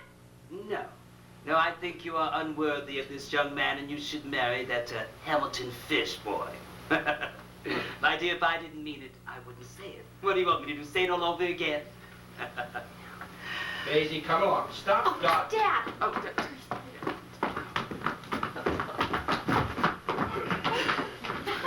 Oh, excuse us for interrupting, Mr. Whiteside. Oh, no problem, old man. After all, it is Christmas. It is Christmas. Yes, Merry Christmas. Would you like to go with us, dear? We're taking some presents over to the Dexters. Oh, no thank you, Mother. I have to write some letters. I love you, Mom. Come along, Daisy. I love... Why, Mr. Stanley, whatever happened to your forehead? Did you have an accident? No, Mr. Whiteside. I'm taking boxing lessons. Come along, Daisy. We're already late. If you'll excuse us. Boxing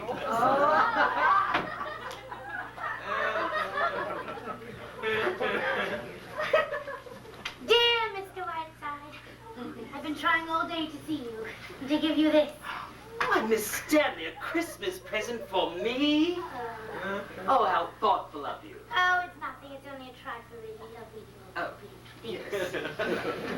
It is a picture of me of how I used to be. It was taken on another Christmas Eve many, many years ago.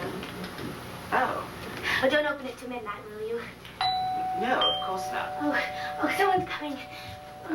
Merry Christmas, Mr. Whiteside. Oh, Miss Stanley, your dog. Merry Miss Christmas. Stanley. Miss Stanley. Oh, dear. If you wee on me, I'll vomit.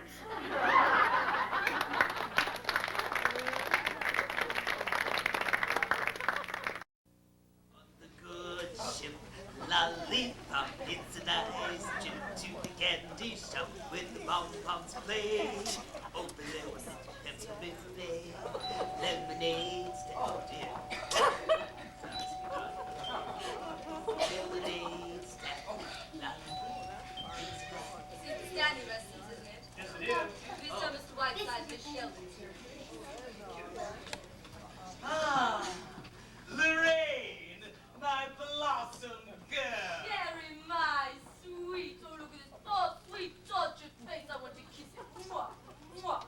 Oh, how drawn you are, Sherry. I want to cry. Yes, you made quite an entrance, Dan. Now just relax.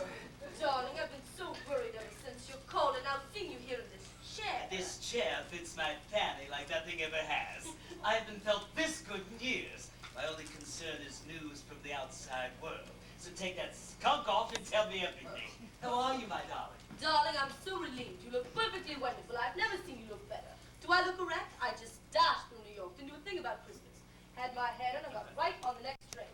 And of course, the Normandy coming back was simply hectic. Oh, fun, you know, exhausting. Cary Grant, and Betty Davis, and Gregory Peck. Oh, I was too exhausted.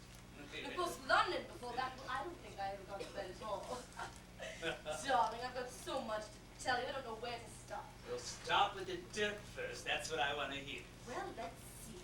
Vivian Lee got thrown right out of Sirius the night before I left, wearing those new cellophane dress. Oh, I've seen those. And Sir Harry Montrose, the painter, you know, is suing his mother for disorderly conduct. Oh. But it's simply shocking. I know, he's trying to Oh, sue you. yes, and Rex Harrison says he's going to be on your New Year's broadcast, Sherry. Yes, I love And Rex. before I forget, Lily Palmer gave me a message for you. She says to take off a few pounds right away and send them to her by parcel post. She needs them. Well, I'll pack them in ice. What about you, my dear? What about your love life? What about that splendid bit of English mutton, Lord Bartley? Have you hooked him yet? Sherry, please. Cedric is a very dear friend of mine. Now, Blossom girl, this is Sherry you're speaking to. Don't try to pull the wool over my eyes. Don't tell me you wouldn't like to be Lady Bartley with 100,000 pounds and 12 castles. By the way, has he had those teeth of his fixed? Every time I order Roquefort cheese, I think of those teeth. Cedric may not be brilliant, poor lamb, but he's very fond of me. And he does represent that kind of English lifestyle that I'm very fond of. Oh, yes. I mean, Surrey and London for the season, and shooting box in Scotland. Of course, that lovely old castle in Wales. Well, you've been there, Sherry. You know what I'm talking about. Oh, indeed. Well, I mean, really, Sherry, if I can marry Cedric, I don't see why I shouldn't. Shall I tell you something, Sherry?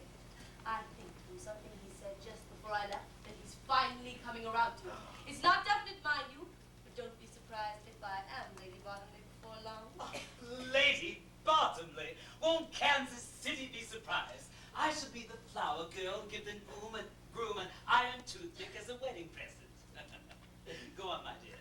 Tell me more of your skullduggery. Well, the night before I left, didn't you? Mr. Whiteside? Mr. Whiteside? Go away! I'm busy! Who was that? He's fixing the plumbing. Go on, my dear. Let me hear some more news. But Sherry, what about this play? After all, I've come all the way from New York, and on Christmas Eve, I've been so excited. Where is it? When can I read it? All right, my dear. Now, here's the situation. This young author brought me the play with the understanding that I sent it to Helen Hayes. It's a magnificent part. Heaven knows I feel disloyal to Helen. Sherry. But there you are, my dear. I've done all I can. The rest is up to you. He's young, his name is Bert Jefferson. He's young and attractive, and just how to go about persuading him. I'm sure you know more about that than I do. Darling, how can I ever thank you? Does he know that I'm coming, Mr. Jefferson, I mean? Oh, no, dear. You're just visiting me. Well, you'll meet him, and that's that. Get him to take you to dinner. Work your way around to the play. Oh, for heaven's sakes, I don't have to tell you how to do these things. How to get all those other parts. Sherry. Well, I'll just get back to the hotel and put on something more attractive. I just dumped my bags and rushed right over here. Darling, you're wonderful. I know. You run along, get into your working clothes, come back, and spend Christmas Eve with Sherry. I'll have Mr. Jefferson on tap. Oh, by the way, I have a little surprise for you. Guess who's paying me a flying visit tonight?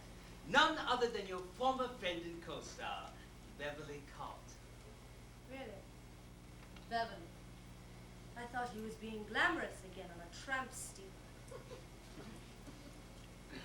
Oh, my dear, you mustn't be bitter just because he got better notices than you did. Don't be silly, Sherry. I never read notices. I simply wouldn't care to act with him again, that's all. He's not staying here, is he, I hope? Temper. No, he's not, my dear. My goodness, diamond earrings! Haven't you seen these yet? No. Cedric gave them to me for his mother's birthday. Oh, she was simply furious. Look, darling, I've got a taxi waiting outside, and if I'm ever going to get back there, Sherry, what do you think? I have just been given the most... Hello, Maggie. I knew you must be around somewhere. How are you? Santa's been at work, my pet. Lorraine just dropped in out of the blue to surprise us. Hello, Lorraine. Who's that? Bert? Ah, Bert. This is Bert Jefferson, the newspaper man. This is Miss Lorraine Sheldon. How do you do? How do you do? I didn't quite catch the name, Mr. Jefferson. That's right there. Why, Mr. Jefferson, you don't look like a newspaper man. You don't look like a newspaper man at all. Really? I thought it was written all over me in neon lights. Oh, no, I should have thought you were something more of an aviator, an explorer or something. They all seem to have that same sort of dash about them. You know, I'm simply enchanted by your town. It gives one such a warm, gracious feeling. Tell me, have you lived here all your life? Practically. Lorraine, dear, if you wish to know his life story, kindly do so on your own time. Maggie and I, well, we've got work to do. Out, Jefferson. On your way, Blossom. On your way. He's the world's rudest man, isn't he? Can I drop you, Mr. Jefferson? I'm going down to the mansion house, I think it's called. Oh, thanks, but I've got my car. Suppose I drop you? Would you? That would be lovely. We'll send that taxi off. See you in a little while, Sherry. Bye, Maggie. I'm invited back for dinner, am I not? Yes, yes. I always feed the needy at Christmas time. Now stop oozing out and get out. Let's go, Mr. Jefferson. I want to know more about this charming little town, and I want to know a good deal about you, too.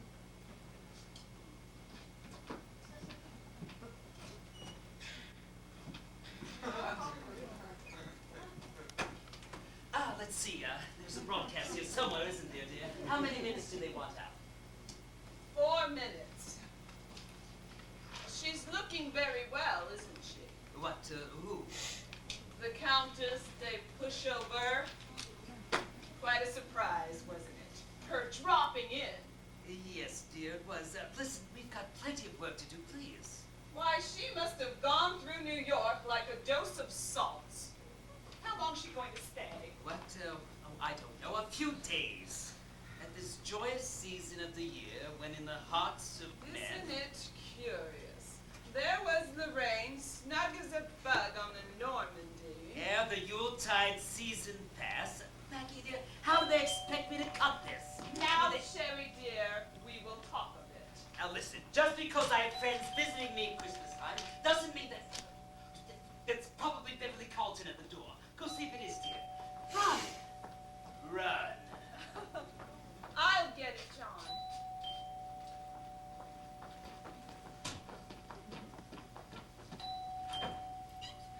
Beverly! A large, moist, passionate kiss for my magpie. Come in here, you Piccadilly pen pusher. Gaze upon this soul in agony. Don't tell me how you are, Sherry dear. I want none of the tiresome details. I have very little time, so the conversation will be entirely about me. And I shall love it. Shall I tell you how I glittered through the South Seas like a silver scimitar? Or would you rather hear how I frolicked through Zambezia with the Major General's daughter and finished a 3-act play at the same time? Magpie, you are the moonflower of my middle age. I love you very much. Say something tender to me. Beverly, darling. That's my girl. Now then, Sherry dear, without going into mountainous waves of self-pity, how are you? Oh, I'm fine, you presumptuous cockney. How was your trip? Wonderful? Fantastic. I did a tremendous amount of work. By the by, did I glimpse that little boudoir butterfly last Sheldon in a motor car as I came up the driveway? You did indeed. She's paying us a Christmas visit. Dear girl, I do hear she set fire to her mother. Of course, I don't believe it. Sherry, my evil one. Not only have I written the finest comedy since Moliere, but the best review since my last one, and an operetta that's so good it frightens me. I'm going to play for 8 weeks in London, 6 in New York. That's all. No matinees. Then I'm off to the Grecian Islands. Magpie, why don't you come with me? Why don't you desert this cannonball of fluff and come with me? Be careful, Beverly dear. You're catching me at a very good moment.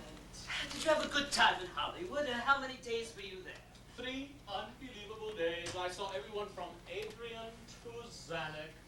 They came, poor dears, as to a shrine. I was insufferably charming and ruthlessly firm and refusing $7 million for 2 minutes' work. Oh, my. What about Banjo? Did you see my wonderful Banjo in Hollywood? I did. He gave a dinner for me. I arrived in white tie and tails to be met at the door by 2 bewigged butlers who quietly proceeded to take my trousers off. Oh, no. Yes, and then I was ushered in my lemon silk drawers into a room full of Jane Wyman, Claudette Colbert, John Gilden, among others. Dear, sweet, incomparable Banjo.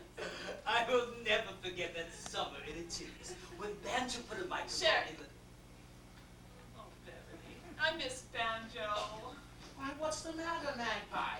Is Lorraine being her own sweet, sick-making self?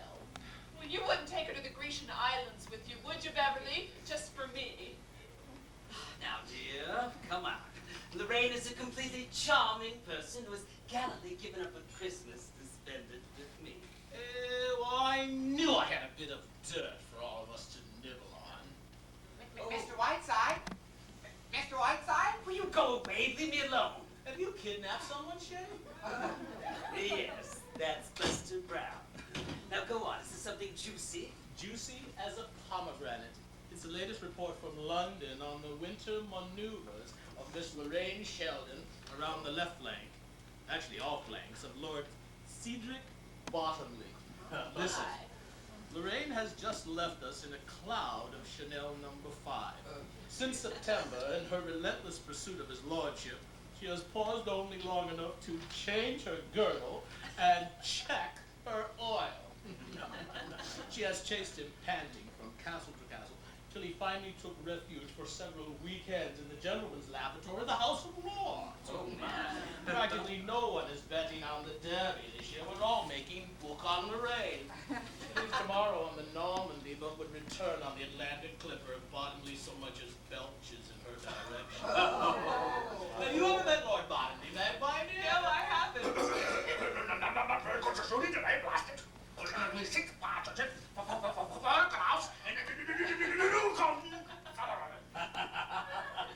Now that is bottlage to his very bottom. Ripping the maid in the house today. Oh, that was city or the ripping hawk. You're making it up, Beverly. No one sounds like that. No, it's so good, it's uncanny. Why must you race away? I never get to see enough of you, you ungrateful moppet. Sherry, my darling, I love you so much that I changed trains in Chicago to spend 10 minutes with you and wish you a Merry Christmas. Merry Christmas, my lad. Bless you. Magpie. Beverly.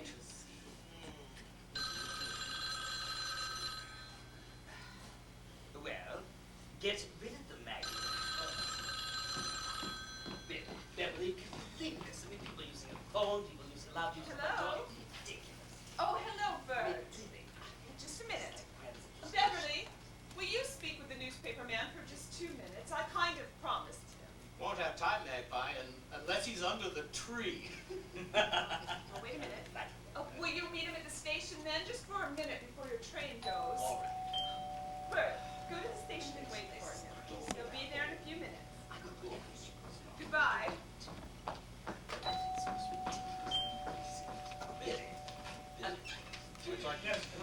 Yes, Beverly. Ah, Westcott, come right in. Ah, the airways, eh? Well, I shan't have to hear you. I shan't be on a train. Beverly. Mr. Westcott, will you go in the library and set up? John, show him where to plug in. Tell me what about the lemon silk drawers Say again. goodbye, Sherry. No, stop this nonsense. I'm talking to Beverly. Au revoir, Sherry. Merry Christmas.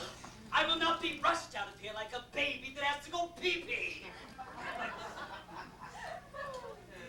Magpie, come get a kiss. Beverly, I want 1 minute. I must have it. You'll make the train. The station's only a minute and a half from here. What's the matter? Get out! Leave me alone! Excuse me. I'm waiting for Mr. Whiteside. Who is that? I'll wait in the kitchen. Never mind. Beverly, I'm in great trouble. Magpie, what is it? I've fallen in love. No! Yes. For the first time in my life, I'm in love. I can't tell you all about it. There isn't time. But Sherry's trying to do everything he can to break it up. In his own fiendish ways, doing everything he can. Why, the old flounder, what's he doing? Lorraine. He's brought Lorraine here to smash it all up. You mean it's someone here in this town? The newspaper man that you're going to see at the station. He's written a play. And I know Sherry's using that as bait. Well, you know Lorraine. She'll eat him up alive. You've got to help me. Well, of course I will. What do you want me to do? Well, I've got to get Lorraine out of here. The further away, the better, and you can do it for me. But how can I? I'm leaving. Excuse me, Miss Cutler, do you have a carbon of the broadcast? There's one there on the table. Oh, thank you very much. One of the penguins ate the original. Penguin? Here's the rest of it. Oh, I'd love it. I'd absolutely love it. Why, it sticks to Sheridan, Lorraine. Why, it's pure heaven. I adore it, and I shall do it up proud. Oh, darling, the first baby will be named Beverly. You're wonderful. Of course I am. Now come to Chesapeake for your honeymoon, and I'll put you up. Goodbye, my lovely. I adore you. Mercy, let me out of here. Ta-ta! Ta-ta, dear.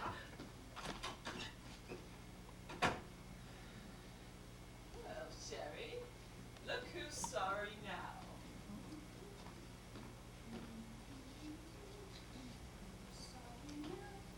Just like a friend, right to the end.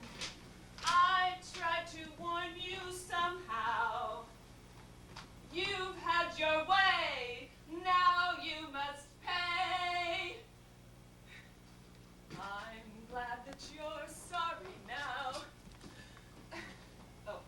Shall I straighten up the room for the broadcast, Miss Cutler? It isn't necessary, John. This isn't television, thank goodness. They only hear the liquid voice. He's really wonderful, isn't he? Mr. Whiteside, I mean. The things he finds time to do. Yes. Idiot. Certainly sticks his nose into everything. Have the ladies arrived, Miss Cutler? Yes, Mr. Westcott, they have.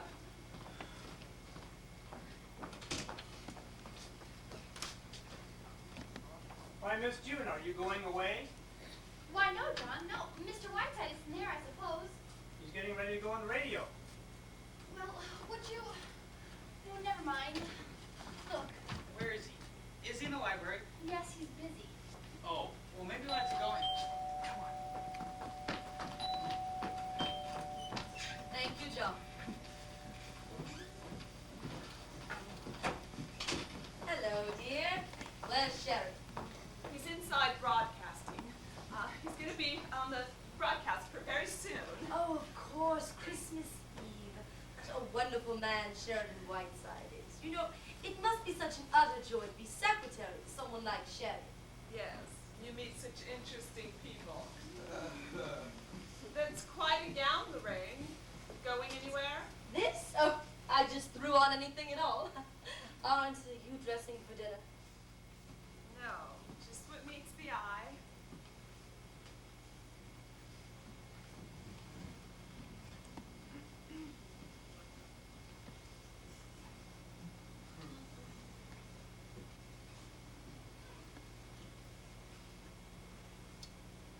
Who does your hair, Maggie? A little French woman named Maggie Cutler comes in every morning. You know, every time I see you, I keep thinking how lovely your hair could be. I've always wanted to get my hands on it. I've always wanted to get mine on yours, Lorraine. What, dear?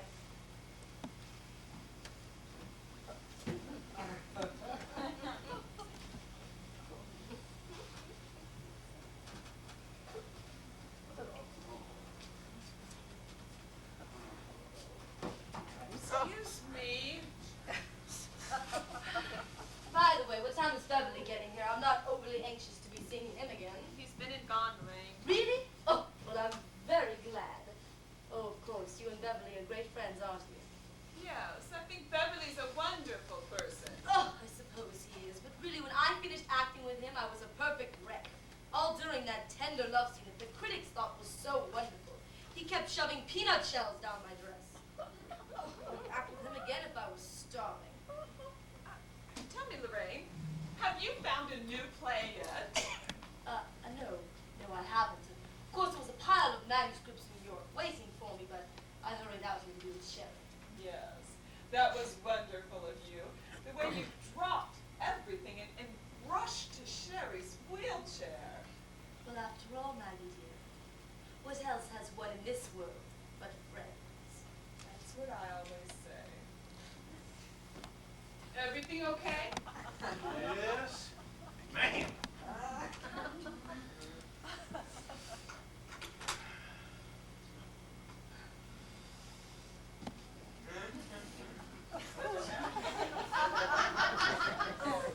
How long will Sherry be in there? Not much longer. You know, Bert Jefferson has written quite a good play. Who? Bert Jefferson, the man who drove you to the hotel. No, I didn't know that. Isn't that interesting? Yes, isn't it? Have you read this, Maggie? Everybody was about it on the boat. I bet you simply can't put it down. I put it down, right there. Hello? Yes. Yes. Miss Lorraine Sheldon? Yes, she's here. There's a transatlantic call coming through for you, Lorraine. Transatlantic? Here. Me. It's London. London? What in the world? Hello?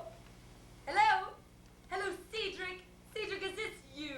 I Cedric, you darling. What a surprise. How did you know I was here? What? Cedric, Cedric, don't talk so fast and you won't stutter so. Yes, yes, that's better. It's very clearly. It's as though you were right around the corner. I see. Oh, you darling. Dearest, would you wait just one moment? Maggie, would you mind? It's Lord Bottomley, a very personal call. Would you mind? No, not at all. Yes, dearest, now tell me.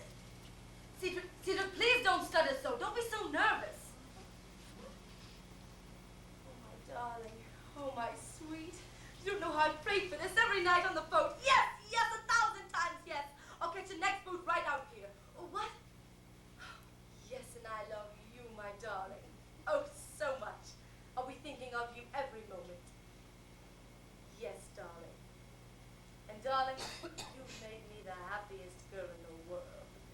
Goodbye. Goodbye, darling. Goodbye. Sherry! Sherry!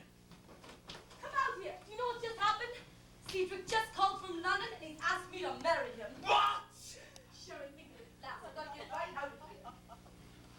May I come in? Oh, Maggie, I simply must catch the next boat to England. What is it? Do you know? Is there a newspaper here? Well, the Queen Mary sells Friday. What's happened? Oh, Maggie, the most wonderful thing in the world has happened. Lord Bottomley's asked me to marry him. Oh, Maggie. Really? Well, what do you know? Isn't it wonderful? I'm so excited I can hardly think. Maggie, dear, you must help me get right out of here. I'd be delighted to, Lorraine. Oh, thank you. You look things up for me right away. Oh, yes, I think I have a timetable in the desk. And don't worry, Lorraine, because if there isn't a train to Cleveland, I'll drive you. Darling, you're wonderful. Sherry, what's the matter with you? You haven't said a word. You haven't even congratulated me. Let me see if I understand this correctly, Lorraine. Am I to gather from your girlish squeals that you're about to toss your entire career into the ash can? Oh, no, not at all. Of course, I won't be able to play this season, but there'll be other seasons, Sherry. I see. And everything goes into the ash can with it. Is that right? But Sherry, you can't expect me No need to explain, my dear. I understand all too well. I also understand why Helen Hayes remains the first lady of our theater. This is wonderful, Lorraine. Look, we're in luck. There's a plane out of Cleveland at 10:03, and that's about an hour from here. Why, it all works out perfectly. Isn't that wonderful, Sherry? Peachy. Maggie, what's the number of that hotel? I want to get hold of my maid and tell her to start packing. Messelia 32. Messelia 32, please. Let's see, I said Wednesday, 5 days. Hello, hello, Mansion House. Yes, connect me with my maid, will you? Yes, Oh, this is look, Miss Shannon. Sherry. It's beginning to snow. Oh, isn't that wonderful, Sherry? I never felt more like Christmas in all my life. Don't you, Sherry, dear? Shut your nasty little face. Cosette? Now listen carefully, Cosette. We're leaving here tonight by plane and sailing Friday on the Queen Mary. Yes, that's right. Now, I want you to send some cables for me. All right. Have you got a pencil? Very good. Now, the first one goes to Lord and Lady Kennard. You'll find all these addresses on my little book that's on my dressing case. Lord and Lady Kennard, my darlings, returning Friday on the Queen Mary, Cedric and I being married immediately upon arrival, wanted you to be the first to know. Love, Lorraine. Now send the what? Oh, thank you, Cosette. Thank you very much. Now, I want you to send the same message to Lady Astor, Lord Beaverbrook, and my mother in Kansas City. You got that? Very good. Now, send another to Hattie Carnegie, New York. Meet me in the Netherlands noon tomorrow with sketches of bridal gown in trousseau. Lorraine, Sheldon. Send another to Monsieur Pierre Cartier, Cartier's London. Will you hold in reserve for me the triple string of pearls I picked out in October? Cable me Queen Mary, Lorraine, Sheldon. Have you got all that straight, Cosette? Very good. Now you'll have to rush, my dear. I'll be by in about an hour. So start packing. Oh, thank heavens for Cosette. She really is the most wonderful maid in the world. I die without her. Well, life really is full of surprises, isn't it? Who would have thought an hour ago I'd be on my way to London? An hour ago? No, I wouldn't thought of it an hour ago. Would you both stop this female drooling? I have a violent headache. Oh, Sherry, can I get you anything? Look here, Sherry. I'm sorry if I've offended you, but after all, my life is Hello, valuable, everybody. and I can't be fair. Hey, Exactly you know, as you want outside? me. We're going to have a real old-fashioned Christmas. Why don't you phone your scoop into the New York Times? Bert, Miss Sheldon has to catch a plane out of Cleveland. Can we drive her over, you and I? Why, certainly. I'm sorry you have to go, Miss Sheldon. Oh, no bad news, I hope. Oh, on the contrary, good news, wonderful news. Calls for a drink, I think. You're not being a very good host, Sherry. How about a bottle of champagne? Oh, I can do better than that. Let me mix you a Jefferson special. Okay, Mr. Whiteside? Yes, stop this dribbling. Anyone notice my Christmas present yet, Maggie? Oh, I nearly forgot. Look, everyone, from Mr. Jefferson to me. Oh, it's charming. And look, it's inscribed, too. To Maggie. Long may she wave, love Bert. Oh, isn't that sweet, Sherry? Ducky. See, Bert, I told you it was beautiful. Well, shows what you get if you save your pennies. What's going on between you two anyhow? Are you hiding something from us, Maggie? Will this dribbling ever stop? My head is bursting. A Jefferson special would cure anything. Oh, by the way, I got a 2-minute interview with Beverly Carlton at the station. You're right, Mr. Whiteside. He's quite something. Let's go ahead, Bert. Mix the drinks. On fire. I was lucky to get even 2 minutes. He was in a telephone booth most of the time. Mix those drinks, will you, Bert? Okay. Couldn't tell what he was saying, but from the faces he was making, it looked like a scene from one of his plays. Bert, for goodness sake, will you... Jefferson, did you say that Mr. Carlton was in a telephone booth at the station? It certainly was. I thought he'd never come out. Yeah, he kept making the darndest faces for about 5 minutes. Bert, my boy, I think I'm gonna love that Jefferson special. Make it a double. My headache has gone with the wind. Okay. Sherlock Holmes is now at work. Yes, operator. Can you tell me if there's been any calls from England in the past half hour? Yes, I'll wait. Sherry, what is this? Be quiet. Oh, I see. There have been no calls from England in the past 3 days. Yes, would you please repeat that? Yes, right now.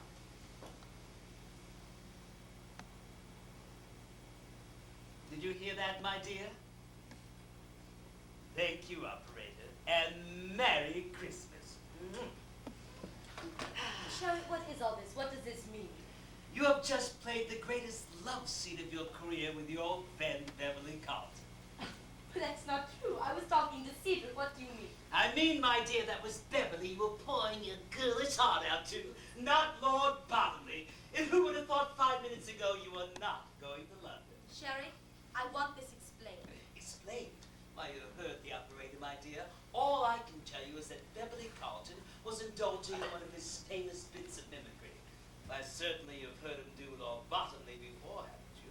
Well, yes, of course, but why would he want to do such a thing? Oh, well, this is one of the most dreadful things that anyone has ever done. Those cables. Give me the hotel. I want the hotel, whatever it's called. I'll pay him back. It's the last thing that I do. By the rat, the lout, the dirty rat. The mansion house? Yes, connect me with my maid, will you? Who do you think it is? Miss Sheldon.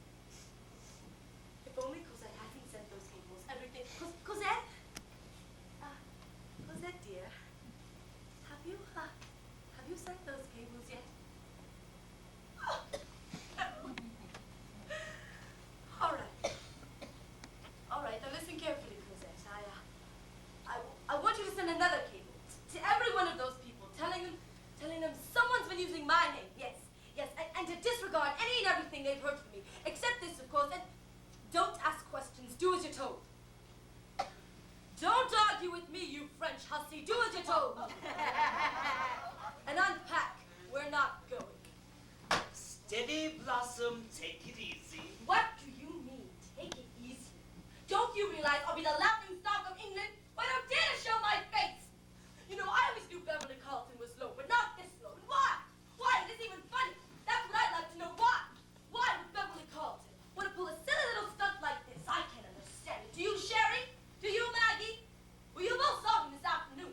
Why would he march right out of here, go right to the next phone booth, and try to ship me off to England on some fool's errand? There must be some explanation. It doesn't make sense otherwise. Why would Beverly Carlton, or anyone else for that matter, want me?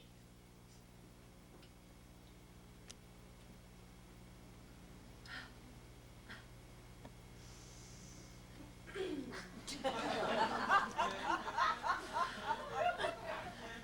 of course. It all makes perfect sense now. And, that's a very charming bracelet Mr. Jefferson gave you, Maggie dear. To think that I nearly went. Wild horses couldn't get me out of here now. And, Maggie dear, I'd hold on to that bracelet if I were you.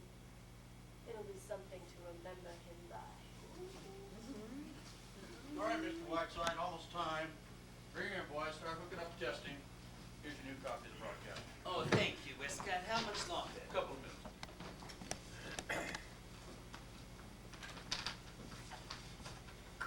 Testing, 1, 2, 3, 4. I'll be coming to New York. A, B, C, D. A, B, C, D. Mary had a little lamb. Mary had a little lamb. Daisy, please.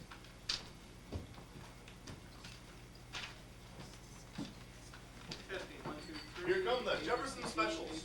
Oh, have we time? Oh, I should say we do, Mr. Jefferson. It seems there's been a change in plans and I won't be leaving after all. Really? Oh, that's good. And I hear you've written a simply wonderful play. Will you read it to me tonight? Yes, tonight. Right after dinner, we'll go straight to the Mansion House and you'll read me your play. Oh, why, I should say so. I'd be delighted. Maggie, did you hear that? Say, I bet this is your idea. You arranged the whole thing. Well, it's the best Christmas present you could have given me. Maggie? Maggie! 30 seconds waiting. Mr. Whiteside. Quiet. My son has run off on a freighter and my daughter is marrying an anarchist. Quiet, please. And they said you told them to do it. Quiet, quiet. What's going on here? Tell me to be quiet. Quiet, wait back here. Mr. Whiteside, are you still busy? Oh, I'll wait back.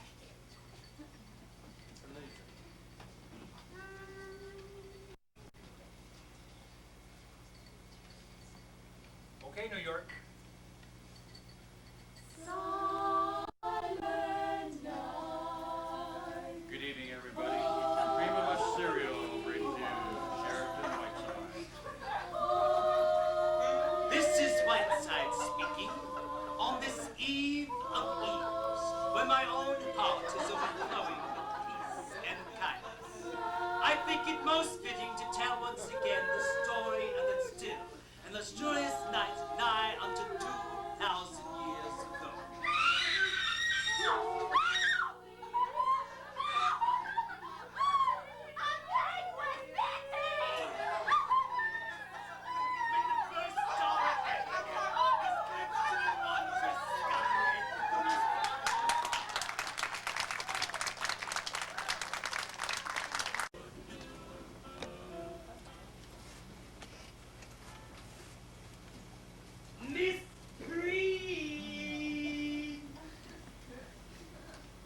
Merry Christmas.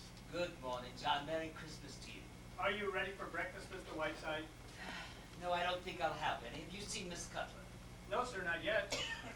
Is she in her room, do you know? Yes, sir, she is. Shall I call her? No. And that's all, John. Yes, sir.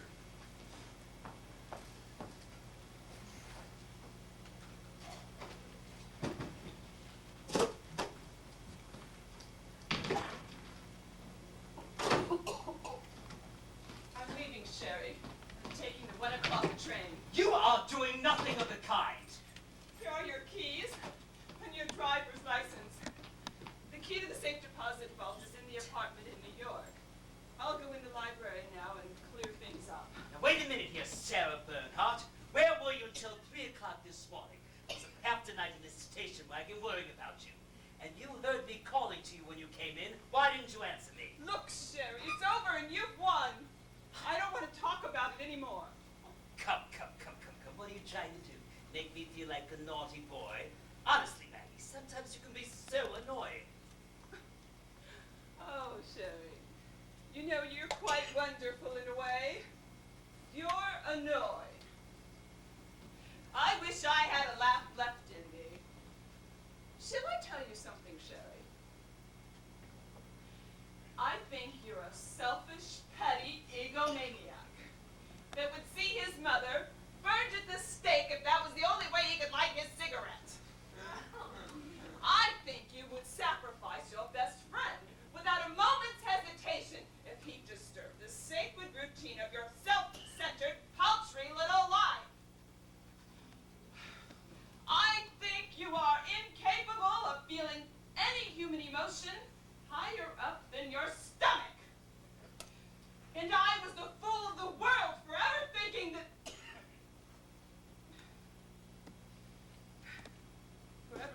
that I could trust you. Well, as long as I live, I shall never do anyone a good turn again. I won't ask you to apologize, Maggie, because in 6 months from now you'll be thanking me instead of berating me. 6 months from now, Sherry, I expect to be so far away from Hello. Merry Christmas, everybody. Merry Christmas. Oh, no. I know I'm a little high, but I can explain. Hello, Maggie. Oh. Hello, Mr. Whiteside. Shake hands with success. Success was a good playwright. And Maggie, why'd you run away last night? Where did you go? Sheldon thinks the play is wonderful. I read the play, and she thinks it's wonderful. Isn't that wonderful? That's fine, Bert. Look, listen, I really think Isn't that fun? Isn't that wonderful, Mr. Whiteside? Bert, I think you should go home, don't you? What? No. Biggest day of my life. I know I'm a little drunk, but it's a big day. We were sitting over in Billy's tavern all night. Oh, you! Didn't realize it was daylight until it was daylight. Now, I'm missing Laggy.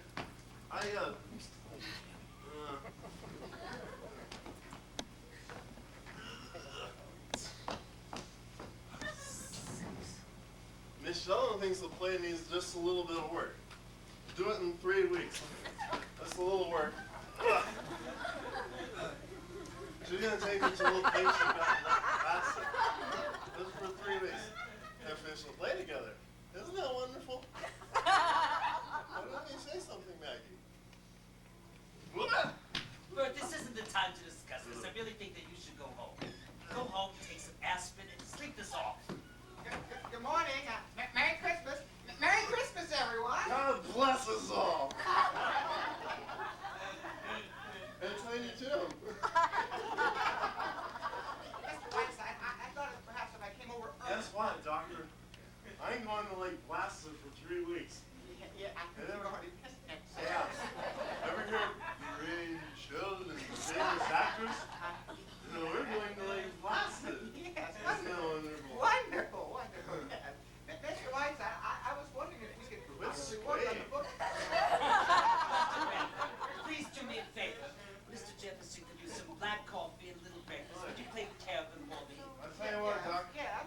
my breakfast for you. Oh, wonderful. Biggest breakfast you ever had. Come on. Oh, here, come on. Tell you what, Doc. Yes. Let's go climb down a couple chimneys. Uh-huh. I got a friend who doesn't believe in Santa Claus. Let's climb down a chimney and frighten the daylights out of him.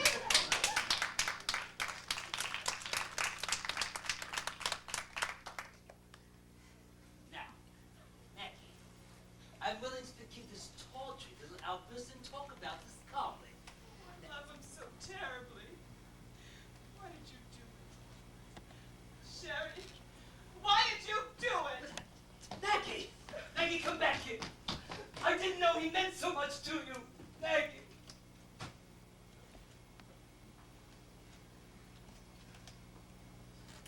Sarah's got a little surprise for you, Mr. Whiteside. She's just taking it out of the oven. Oh, thank you, John, thank you. John? Door? John? Miss Preen! Miss Preen! Yes, sir. Yes, sir. Would you please answer the door? John had to go upstairs. Oh, first your penguins around here, all these strange things. What else can happen around here? Who is it? Luella Parsons! I love you, baby, baby! Did you hear what I said? Beverly! Oh, kiss me! Oh, nothing I think I like it! Kiss me! Oh, I can feel your heart beat! Oh, we got a miracle train! Put this dead man down! Hello, Whiteside, care to sign for this package, please? That's my notion, it's until he can put it down. Put me down! Make me my room in half hour and bring a loaf of rye bread! Really, Mr. Whiteside? Kiss No!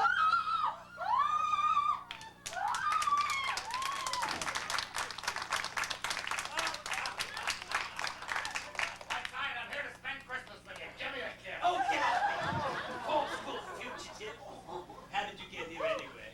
Oh, Mickey Rooney loaned me his reindeer. A cold draft in here. Some idiot left the door. Oh, Banjo, it's so good to see you. Well, we finished shooting a picture yesterday with the Western. Halfway through the show, the buffalo ran over 13 cowboys, and the cowboys shot 13 Indians. Biggest mess you ever seen. Now I'm on my way to Nova Scotia. Flew out here in 12 hours. Borrowed an airplane from Howard Hughes. Whiteside, I got a wonderful Christmas present for you. Close your eyes. All right. Is this an aviator's helmet from Howard Hughes? That lacy trifle was once worn by Jane Russell. Oh! You idiot! How long can you stay? Oh, just long enough to take a bath. I'm on my way to Nova Scotia. Where's Maggie? Nova Scotia. Now, why are you going to Nova Scotia? Well, I'm sick of Hollywood. There's a dame in New York I don't want to see. So I figured I'd go to Nova Scotia and get some smoked salmon. Where the heck is Maggie? I want to see her. Banjo. Where is she? I'm glad you're here. I'm very annoyed with Maggie. Very. What's the matter? How long are you going to be in that? Well, that answers that question. Oh, I've been fine for weeks. That isn't the point. I'm furious with Maggie. She's turned on me like a viper. And you know how fond I am of her. All these years she's returning my affection by behaving like a fishwife. What are you talking about? But I never thought she'd really fall in love with him. In love with who? I just got here, remember? I'm trying to tell you, Hollywood nitwit, a young newspaper man here in town. Maggie finally fell. What do you know? What kind of guy? Would you listen to me? Go on, what Lorraine Sheldon happened to pay me. Oh, Hot Pants is here! Would you listen? Now this young man who wrote a play, and now she's taking him away with her this afternoon to a rewrite. You can just guess the rest.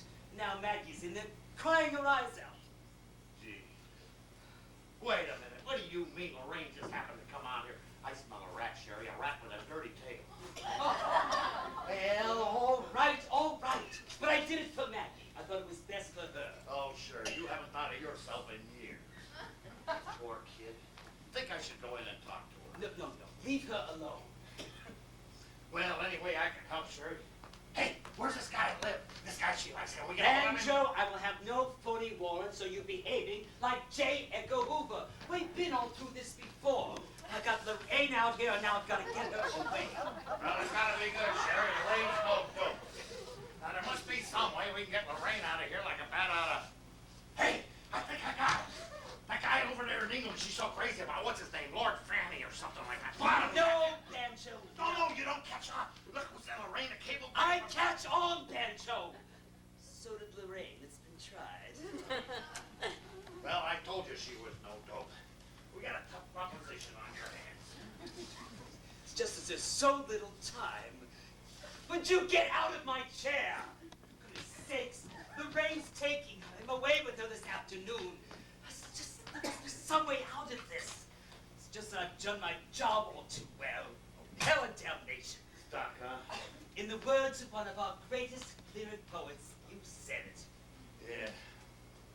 Gee, I'm hungry. Well, we'll think of something, Sherry. We'll get Lorraine out here if I have to do it one piece at a time. Merry Christmas, Mr. Whiteside.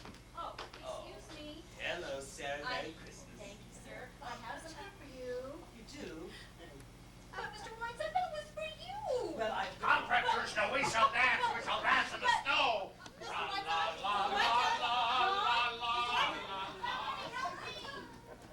He's harmless. Just give him some breakfast. Hello. Stanley. Merry Christmas. I'm afraid I shouldn't be seen talking to you, Mr. Whiteside. My brother's terribly angry. But I couldn't resist asking, did you like my Christmas present? Oh, I'm sorry. Stanley, I haven't opened your present. We see, in fact, I haven't opened any of my presents yet. Oh dear. I was... Well, we'll find it here. Nice hat. Thank you. Miss Stanley, did you staple this on? No, I think I tried that, but it didn't work. I used that paper clips. Oh, look! A Christmas tree at Christmas. How novel. Oh,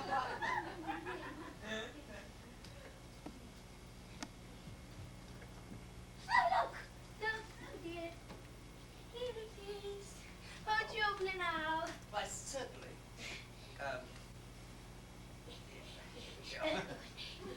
Yes, I love Christmas presents. Oh, let's see here. Oh, Stanley, I'm very fond of these old photographs, these old frames. I was 22 when that was taken. Oh, That was my favorite present. delightful. Do you really like it? Yes, I do. In fact, I like it so much, when I get back to town, I'm going to send you a little present. Oh, will you? Oh, I know I shall treasure it. Well, I shall be late for church. Yes, we're singing a duet today. Oh, wait a minute, Stanley. You're both singing a duet? Oh, yes. I've got to hear this. Oh, no, I wouldn't ask Chrissy to do that. It'd ruin the surprise. See, I'm only supposed to be singing a solo today. Look, I have shoes.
under control. Just take it upstairs, please. Father, haven't we had enough melodrama? I don't have to be taken upstairs. I will go upstairs. Merry Christmas, Mr. Whiteside. It looks bad for John L. Lewis. Sorry, my lamb. Come on, lock me in my room. Oh, shoot, dear, you feel so much better after you've had a hot bath. I am pleased to inform you, sir, that your plans for my daughter seem to have gone a trifle awry. She is not, nor will she ever be married to that union agitator that you so kindly picked out for her. And for my son, well, he's been apprehended in Toledo and will be brought home within the hour. Not having your gift for invective, sir, I cannot tell you what I think of your obnoxious interference in my affairs. I have, however, made arrangements that you will interfere no longer. Gentlemen, would you come in, please? Mr. Whiteside, these gentlemen are deputy sheriffs. They have a warrant by which I am enabled to put you out of this house. And I need hardly add that that will be the greatest moment in my life. Mr. Whiteside, you have 15 minutes to pack up and get out. And if you are not gone within 15 minutes, these gentlemen will forcibly eject you. Thank you, gentlemen. Will you wait outside, please? Mr. Whiteside, you have 15 minutes. And that includes bag, baggage, wheelchair, penguins, octopuses, and cockroaches! I am now going upstairs and smash my radio so that not even accidentally will I ever hear your voice again. Suppose you don't want my autograph, old fellow. You have 15 minutes. Say, did she cook? Well, I didn't get any ideas, Whiteside. Any news from the front? Yes, the enemy is at my rear and nibbling. Where did you say Maggie was in there? It's no use, Banjo. She's taking the 1 o'clock train out. Oh, you didn't tell me that. She's quitting you after all these years. She's really leaving? She is. Well, that means you got till 1 o'clock to do something. No, dear one. I have exactly 14 minutes to pull out of my hat the biggest rabbit you ever saw. What do you mean, 14 minutes? In 14 minutes, my V's little rosy bottom is being tossed out into the snow. My house is sworn out of one. I'm being thrown out of here. What? I never heard of such a thing. Why would you want to do something like that for? Banjo, please. Want to sumo wrestle? Go somewhere else. Say, what about laying your cards on the table with Lorraine? You know Dream Girl as well as I do. What do you think? Yeah, you're right. Well, why don't you go in and talk to her for a few minutes? I need some time to think. Say, if I knew where Lorraine was, I could hire a herd of buffalo and run over her. No, Banjo, no. Pardon me, miss. Is this the YMCA? Oh, not another one. Is this your father? No, you idiot. Hello, Mr. Whiteside. I'm afraid I didn't get very far. Any suggestions? I'm sorry, Richard, really. I just wish I was in a position where I Well, could... you're not in any position. Thank you, officer. Here's a little something for your trouble. Thank you, sir. Richard, upstairs. Sorry, Richard.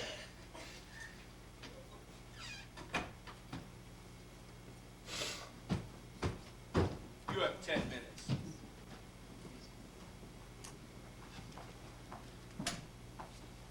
I brought you some orange juice, Mr. Whiteside. You feeling any better? Superb.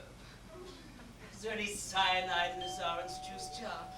Oh, please get the door. Hopefully it's mustard gas from an old friend. Yes, sir. Say, that crazy fellow made a great hit with Sarah. Wants to give her a screen test. Good morning. Is Mr. Whiteside up yet? Yes, he is, Miss Sheldon. He's right here. Merry Christmas, darling. Merry Christmas. I've come to have Christmas breakfast with you, may I? Of course, my sprite. John, would you please get Miss Sheldon a tray? Better make it 1-minute eggs. Oh, Sherry, it really is the most wonderful Christmas morning. The snow is absolutely glistening. It's a shame you can't get out. Oh, I'll probably get to see a bit of it. I hear you're off to Lake Placid, dear. When will you be leaving? Oh, Sherry, how did you know? It's Bert here. No, he rolled in a little while ago.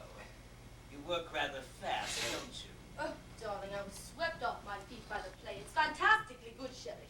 It's the kind of part that comes along once in 10 years.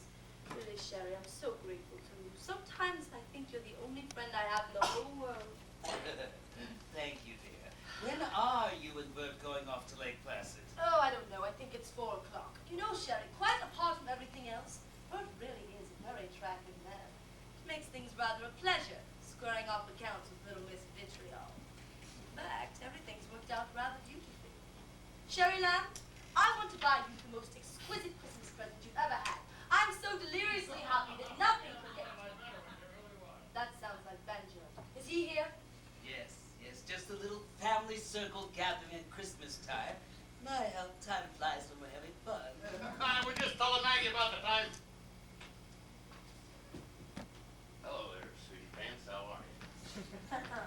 Very well, Banjo, and you? Oh, fine, fine. How's the mattress business, Lorraine? Very funny. You know, it's a shame, Banjo, that your pictures aren't as funny as you seem to think you are. Oh, you got me right there. Well, you're looking in the pink, Lorraine. Anything in the wind, Whiteside? Not a glimmer. Yeah, what time's the boat sail? 10 minutes. What boat is this? The good ship up the creek. I've listed everything except the New Year's Eve broadcast. Wasn't there a schedule on that? Yes, on the desk there, on the desk. Please hurry. New Year's Eve? Oh, Bert and Harriet and I are here up in Lake Placid. You've been up at my cottage, haven't you, Sherry? It's lovely, isn't it? Yes. Away from everything, nothing but cold, beer, nights. What, Sherry? What, dear? Hey, bring it in here. I don't. Careful with that thing. Don't get anything. Oh, the rain shows up, then I'm here, and now here's Bella Lugosi. Right over here. Where do you want this? Right here. Oh, It's for you, Mr. Whiteside. Oh, for pity's sake, all I need is an Egyptian mummy case. Oh. Watch your neck, sweetie pants. I'm going to turn him loose. Oh, thank heaven it's empty. Merry Christmas from the Khedive of Egypt. Would you send him grand stove? 5 minutes, Whiteside, including that. Sherry, who was that man? He announces the time every few minutes. I pay him a small sum. What on earth for, Sherry? I lost my watch! Mr. Whiteside, are you still busy? Good grief! I just read the new chapter on the left kidney. You're gonna love it. Oh, I'm gonna go work on it in the library right now. Oh, wonderful. Was that the plumber again, Sherry? Darling, you're not very Christmassy. You're usually bumming over Christmas morning. Who said this to you, Sherry? The Khedive of Egypt. Actually, you know, I think it's rather lovely. I must visit Egypt someday. I know I'd love it. The first night I went to Pompeii, I cried all night. In all those people, all those lives, and where are they now? Dead. What do you think about it, Sherry? Well, I do. Here was a woman like myself, who once lived and loved, full of the same passions, fears, and jealousies and hates. What's left of her now? Nothing more. Just this. A span of 4,000 years, a mere atom in the eternity of time, and here I am, another woman living out her life. I want to cry. I mustn't talk this way. It's Christmas. Lorraine, dear, have you ever played St. John? Why no, Sherry? Why do you ask? There was something about your expression in that case. There was an absolute halo about you, my dear. Oh, why, Sherry, how sweet. It transcended any mortal expression I've ever seen. Step into it again, dear. Sherry, you're joshing me, aren't you? No. I wouldn't make light of anything like this, my dear. I was deeply moved. There was a strange beauty about you, pure Da Vinci. Please try it again. I don't know exactly what it was that I did, but I can try to. Oh, I feel silly, Sherry. Dear, that single moment you reached the epitome of your art. You mustn't be embarrassed. A little while ago you asked me what I wanted for Christmas. All I want for Christmas is the memory of you and that mummy cake. Sherry, I'm all choked up. All right. Dost thou art in Eureka! That's service for you. Will she be all right? Oh, sure, she can breathe easy. I'll let her out as soon as we get on the plane. Hey, what do we do now? Say, how do we get this out of here? One thing at a time, that's the next step. Well, think fast,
seen this face before. Ow, what Your face? 15 minutes is up, Whiteside. Yes, 15 minutes. Just ignore him. He's learning to be a carpenter. 15 minutes, Mr. Stanley. But before I do, I'd like you to summon those officers and have them help this gentleman down to the airport with his mummy case. Would you be kind enough to do that, please? I will do nothing of the kind. Oh, I think you will, Mr. Stanley. Or I shall inform my radio listeners in my very next broadcast that your sister, Harriet Stanley, is none other than the famous Harriet Sedley, who murdered her mother and father 25 years ago with an axe in Gloucester, Massachusetts. Just a little favor to ask of you. Or would you prefer the fine folk of this area repeating at your very doorstep that once popular little jingle? Harriet Sedley took an axe and gave her mother 40 whacks, and when her job was nicely done, she gave her father 41. I'm giving up something too, Mr. Stanley. It would make one hell of a broadcast. Well, You are the most obnoxious man I have ever met. you're a little late in finding that out. Officers, please come in here. Whiteside, you're a great man. Mr. Stanley wants you to help this gentleman down to the Oh! airport with his mummy case. He's sending it to a friend in Nova Scotia. Correct. Isn't that right, Mr. Stanley? Yes. Don't worry about the noise, guys. It's a new special effect we're trying in Hollywood. I got it turned on. I don't know how to turn it on. Banjo, you are wonderful. I'm going to write a book about you. Oh, don't bother. I can't read. Come on, Maggie. Hey, everyone, that's great, guys. Contains an antique.